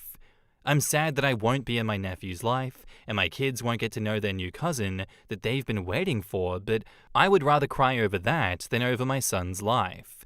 I don't expect anyone to be kind in the comments. I'm 32. I shouldn't have been so naive, and I know I shouldn't have reacted like that, and I'm going to be dealing with that with my therapist, along with the guilt that I'm feeling. But please take it easy on me. I'm still shaken up. I'm also looking into family therapy for my kids so they can better process not having their uncle and aunt around after them having been a close presence in their lives. United Manor says, "Your brother will lose his family or his wife. She won't allow him to have both." Crazy Age says, "Does the woman not care about her husband's family at all? Like she already knew that her standing in the family is not good, why go and ruin it to the bitter end? Because she's an abuser who has just successfully isolated him by alienating his family." Bingo, came here to say exactly this. It was never, not even once, about the peanut butter. This was textbook isolation, and unfortunately the brother has absolutely fallen for it. And now he has a baby imminent with this monster. Poor dumb bastard is completely screwed. When Laura invited you all for dinner at her place, I was thinking, there's no way she's gonna do it, right? There is no way she would purposefully serve nuts, right? Holy crap, this woman needs psychotic help. She either wanted harm to befall your child, or still has not learnt the consequences of her actions from last time. I wouldn't believe any more apologies from this woman or your brother. Until your brother divorces this woman, he needs to be kept away from your children just as much as she does. Slamming her face into the cake does not make you an asshole. It makes you a parent who understands that this psycho needs more extreme measures to get some sense knocked into her in order to protect your family. Key Warthog says, yeah, I was sitting here thinking the same thing while reading it. When I read that she was disappointed that the kids weren't there because she made them special food, I immediately thought that it was going to be PB&J sandwiches or something else like that. I probably would have dumped the entire table over rather than smashing her face into the cake, but I don't think OP is wrong for smashing her into the cake. I'm glad that you can keep her absolutely as far away from your family as possible, that is a possibility, and I laugh in the face of your brother that he is now stuck with an absolute demon of a person like that, who is now, going to successfully isolate him from his family. And him allowing and enabling this abuse to occur without putting a stop to it, I don't know, does he deserve it? Who knows? But that's the situation that he's stuck with here. It's his house too. He should know that there's peanut butter there. At any point here, he could have stopped the peanut butter being put on the table. If he didn't know about it, when she was serving it, he could have been like, what is wrong with you? You are insane. You're going to drive my family away from me. Yet he didn't do any of that. He didn't step in to help you. He didn't stop her. He's complicit in the abuse. He deserves what is happening to him. I'm fully on board with that. He is as abusive as this wife is, and now he is trapped under an abuser. Good on him. I hope that he snaps back to reality. I hope he divorces her and can amicably co-parent with that child, because that is a terrible relationship from the outside in. Not the arsehole OP, thank you for sharing your story with us. I hope all goes well in the future. But what did you guys think of this one? Let me know down below in the comments. Our next story is by user FaithlessnessGold226, and it's titled, Someone sent an old recording of me saying a racial slur to HR. How do I defend myself? So I work full-time for a popular clothing brand. For context, I've been here for 4 months, get along with everyone, and hang out with them outside of work, and meet my deadlines. Over the last few weeks, I had a falling out with an ex-friend, and they shared an audio recording of me saying a racial slur with my company's HR department. This recording is about 2 years old, and I said that slur out of anger while playing a video game. Side notes, but I'd like to skip the lecture of me saying this slur. I've recognized how bad it is to say, and stopped using that word around the same time that I said it in the recording. At this point, I'm just waiting to hear something from my manager or HR this week. Do companies just fire employees without getting their side of the story? If they ask for my story, do I admit it? I'm even considering getting personal and saying that it's a friend trying to ruin my career, and potentially lying, saying that they're using AI to generate the audio. Is that too much? Spirit of Defeat says, what kind of friend holds on to blackmail material for years? I'd really question if they were a true friend who had your best interest at heart at any point in time. Maybe that's why they were falling out in the first place. Maybe they seem like they could be manipulative, and OP could be skeptical if they try to apologize and be friends again. How do they know it's really you? Deny it. Say something like, that's disgusting, but that's not me. This has nothing to do with me. That guy told me that he doesn't like me and wants me to be fired. Lying isn't the most ethical thing, but you're trying to keep your job, grow as a person, and move on from what we hope was an unfortunate aberration. Therefore, the greater good will be served if you just deny it and make it clear that the guy has a problem with you. And now, onto the update. In short, if anyone has a similar problem, get along with your team and deny everything. Even better, don't say anything offensive to begin with. HR scheduled a last-second meeting with me and my manager today. When I joined, HR told me that they had an ongoing investigation concerning me being racially offensive.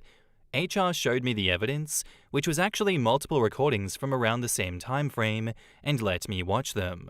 They then started citing company policy, saying this behavior doesn't align with the company values and that there is zero tolerance for it in or outside of work. Once they let me speak, I told HR that that was an ex-friend attempting to get me fired, that I never said those words, that it's likely AI synthesized. HR gave me a weird look, but they ended off the meeting and told me that there'd be a follow-up meeting later. I ended up getting called into a second meeting at the end of the day. HR told me that they concluded the investigation and that there would be no action taken against my employment, but that I do have to take sensitivity training due to my company policy. After that, I talked to a coworker outside of work, and he told me that HR reached out to everyone on the team individually to ask if I have said anything offensive during work hours. I haven't, and everyone on my team said so. Same coworker also told me that HR was probably ready to fire me since they scheduled the meetings last second, which never happens. Shoeless Bo Jackson says, OP, congratulations on handling this situation to your favor. I agree with your assessment. You denied everything, were well liked by team members, and the manager went to bat saying they denied it. My team and myself are happy with their performance and conduct. They get a yelling, not a firing. Of course, your manager probably can't tell you that. By the way, lying and being a bit of a weasel are rewarded traits in the corporate world. Turnabout is fair play. Western Inflation says, I'm quickly discovering that sometimes in the corporate world, you have to be a manipulative little shit to get your way. Hell, sometimes I have to be a manipulative little shit to get anything done. So you lied, and your takeaway is, lying is the best thing to do? OP says, in this situation, yes, since admitting to it would have gotten me fired.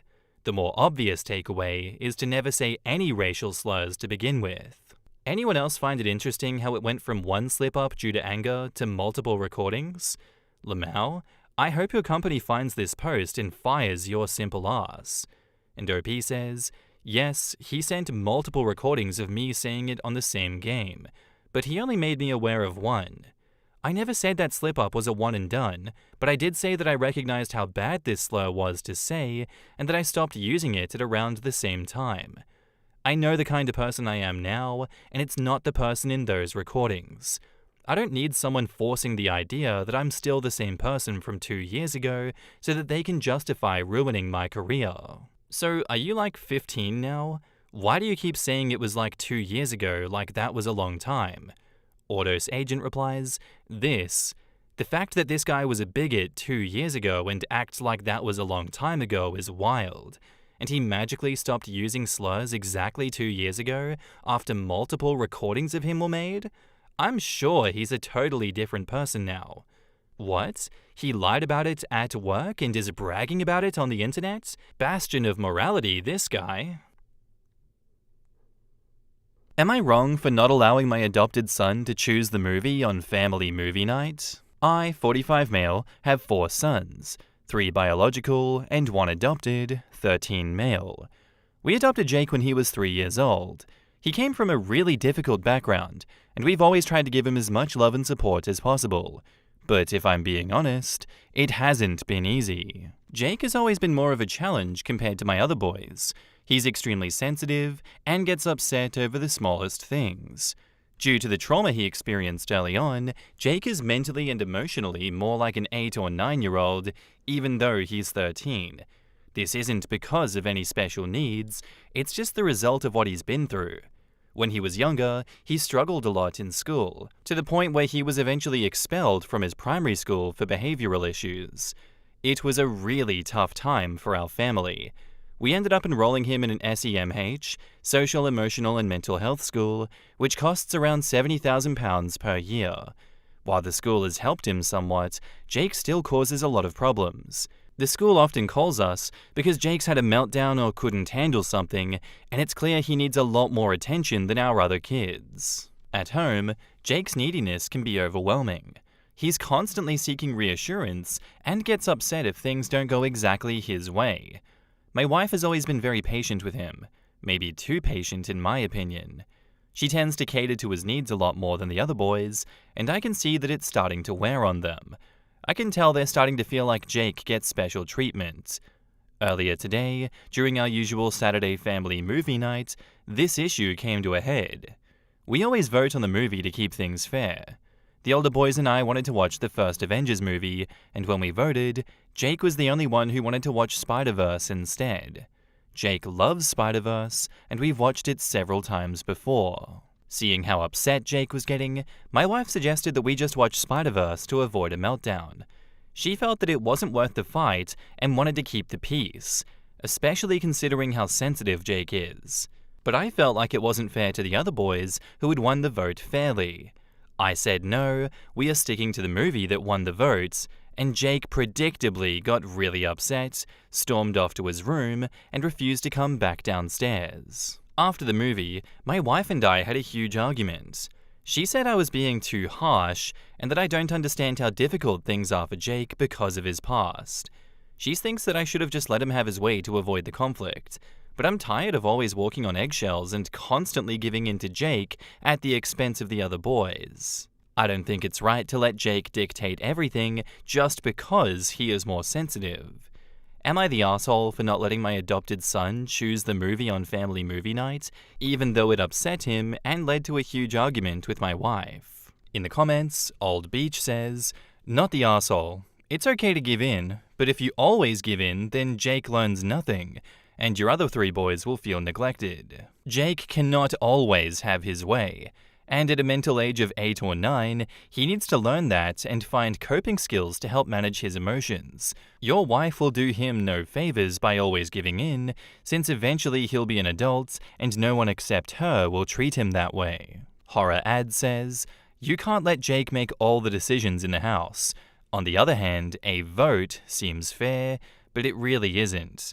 If there's a majority whose tastes are in sync, they win the vote every time. A better system would be to rotate who gets to pick the movie. That makes the decision predictable, and no one thinks that they are being picked on for being different. Suggestion: kill the vote and rotate through each kid to pick the movie. Parents must be in agreement to veto the movie. I.e., if one agrees and the other disagrees, movie stays as is. If both parents agree that the movie is not appropriate for that night, kid gets to pick a different movie." Callie the Blaze says, "I know you've got him enrolled in the fancy private school, but are you guys working with a family therapist? Because if not, it sounds like you really need one. You've got to figure out a way to support Jake while helping him learn to tolerate frustration and not getting his way. If he doesn't learn that, he's going to have a terribly lonely and limited life. It sounds like you aren't working with a therapist yet, which means that between you and your wife, everyone sucks here.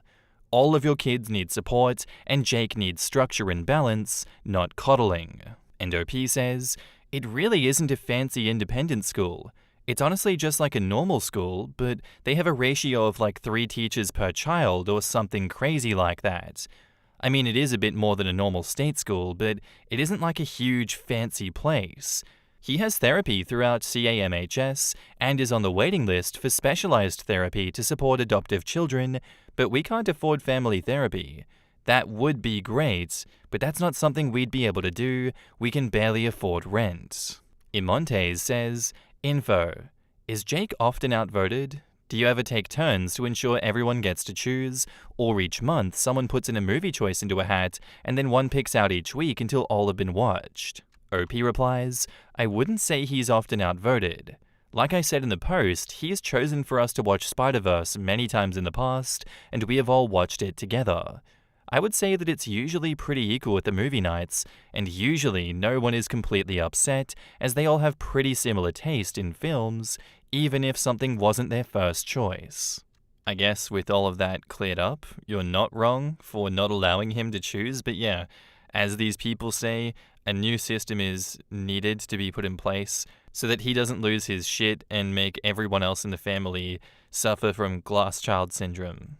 Because this seems like a case where it is very much manageable and the child does not have to inflict glass child syndrome on anyone else.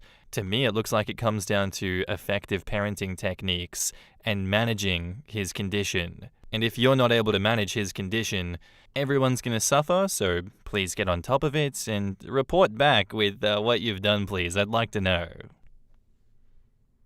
And now, on to the updates. So after reading through your comments and taking some time to reflect, I came to realize that I've been too harsh on Jake. Not just regarding the movie night incident, but in general.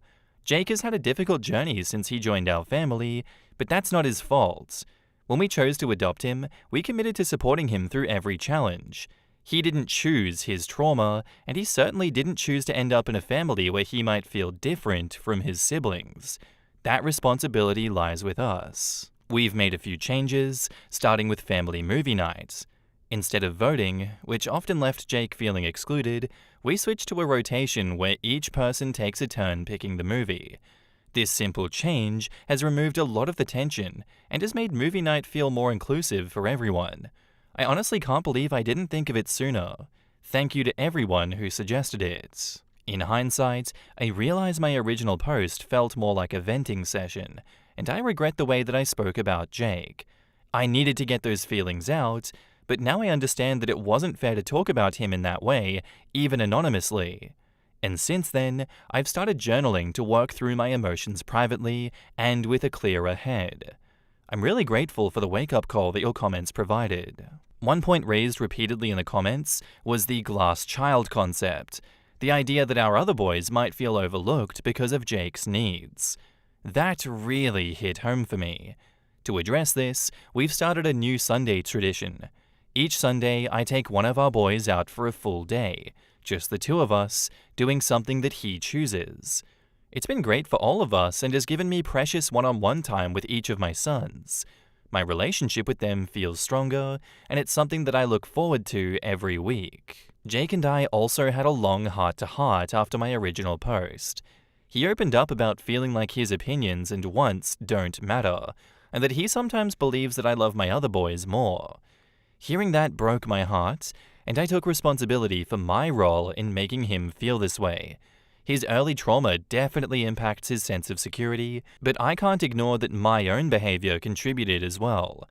I'm committed to showing him that he's just as valued and loved as his brothers. Finally, some people asked about therapy. Jake's been on the waiting list for a more specialized therapist for a while now, well before I made the original post. In the meantime, he does receive some therapy through his school and general therapy through CAMHS, which helps, but we know that he'll benefit much more once he has a consistent access to a trauma-informed therapist. We're hopeful that this will come through soon. Thanks again to everyone who shared insights and advice. These changes have made huge differences in our family's dynamics, and I feel closer to all of my sons. I'm working every day to be a better parent to Jake and a more balanced dad for all of our kids. Crafty Special says, even if you were a bit harsh with Jake, your wife was showing favoritism with Jake, and that should be fixed as well. Hopefully Jake won't have to wait much longer for a specialized therapist. I'm sure once he starts seeing one, it'll help him so much. Beige Almighty says, you were being too harsh on Jake, but you're correcting it now. Now that Jake has been able to articulate his fears, you can teach him the control that he has over his own fear. Now that you have admitted your mistake, you can teach him how to correct a mistake. Together, the experience can help Jake build more trust in his place in the family. I wish all of you well as you find your way together. Yeah, does seem like something needs to change with your wife as well. These are very good first steps, but if she isn't going to change her favoritism or be aware of it, that is going to cause problems in the family. Thank you for sharing your story with us, OP. I very much appreciate that, and I'd love to know what you guys think of this one down in the comments. Let me know.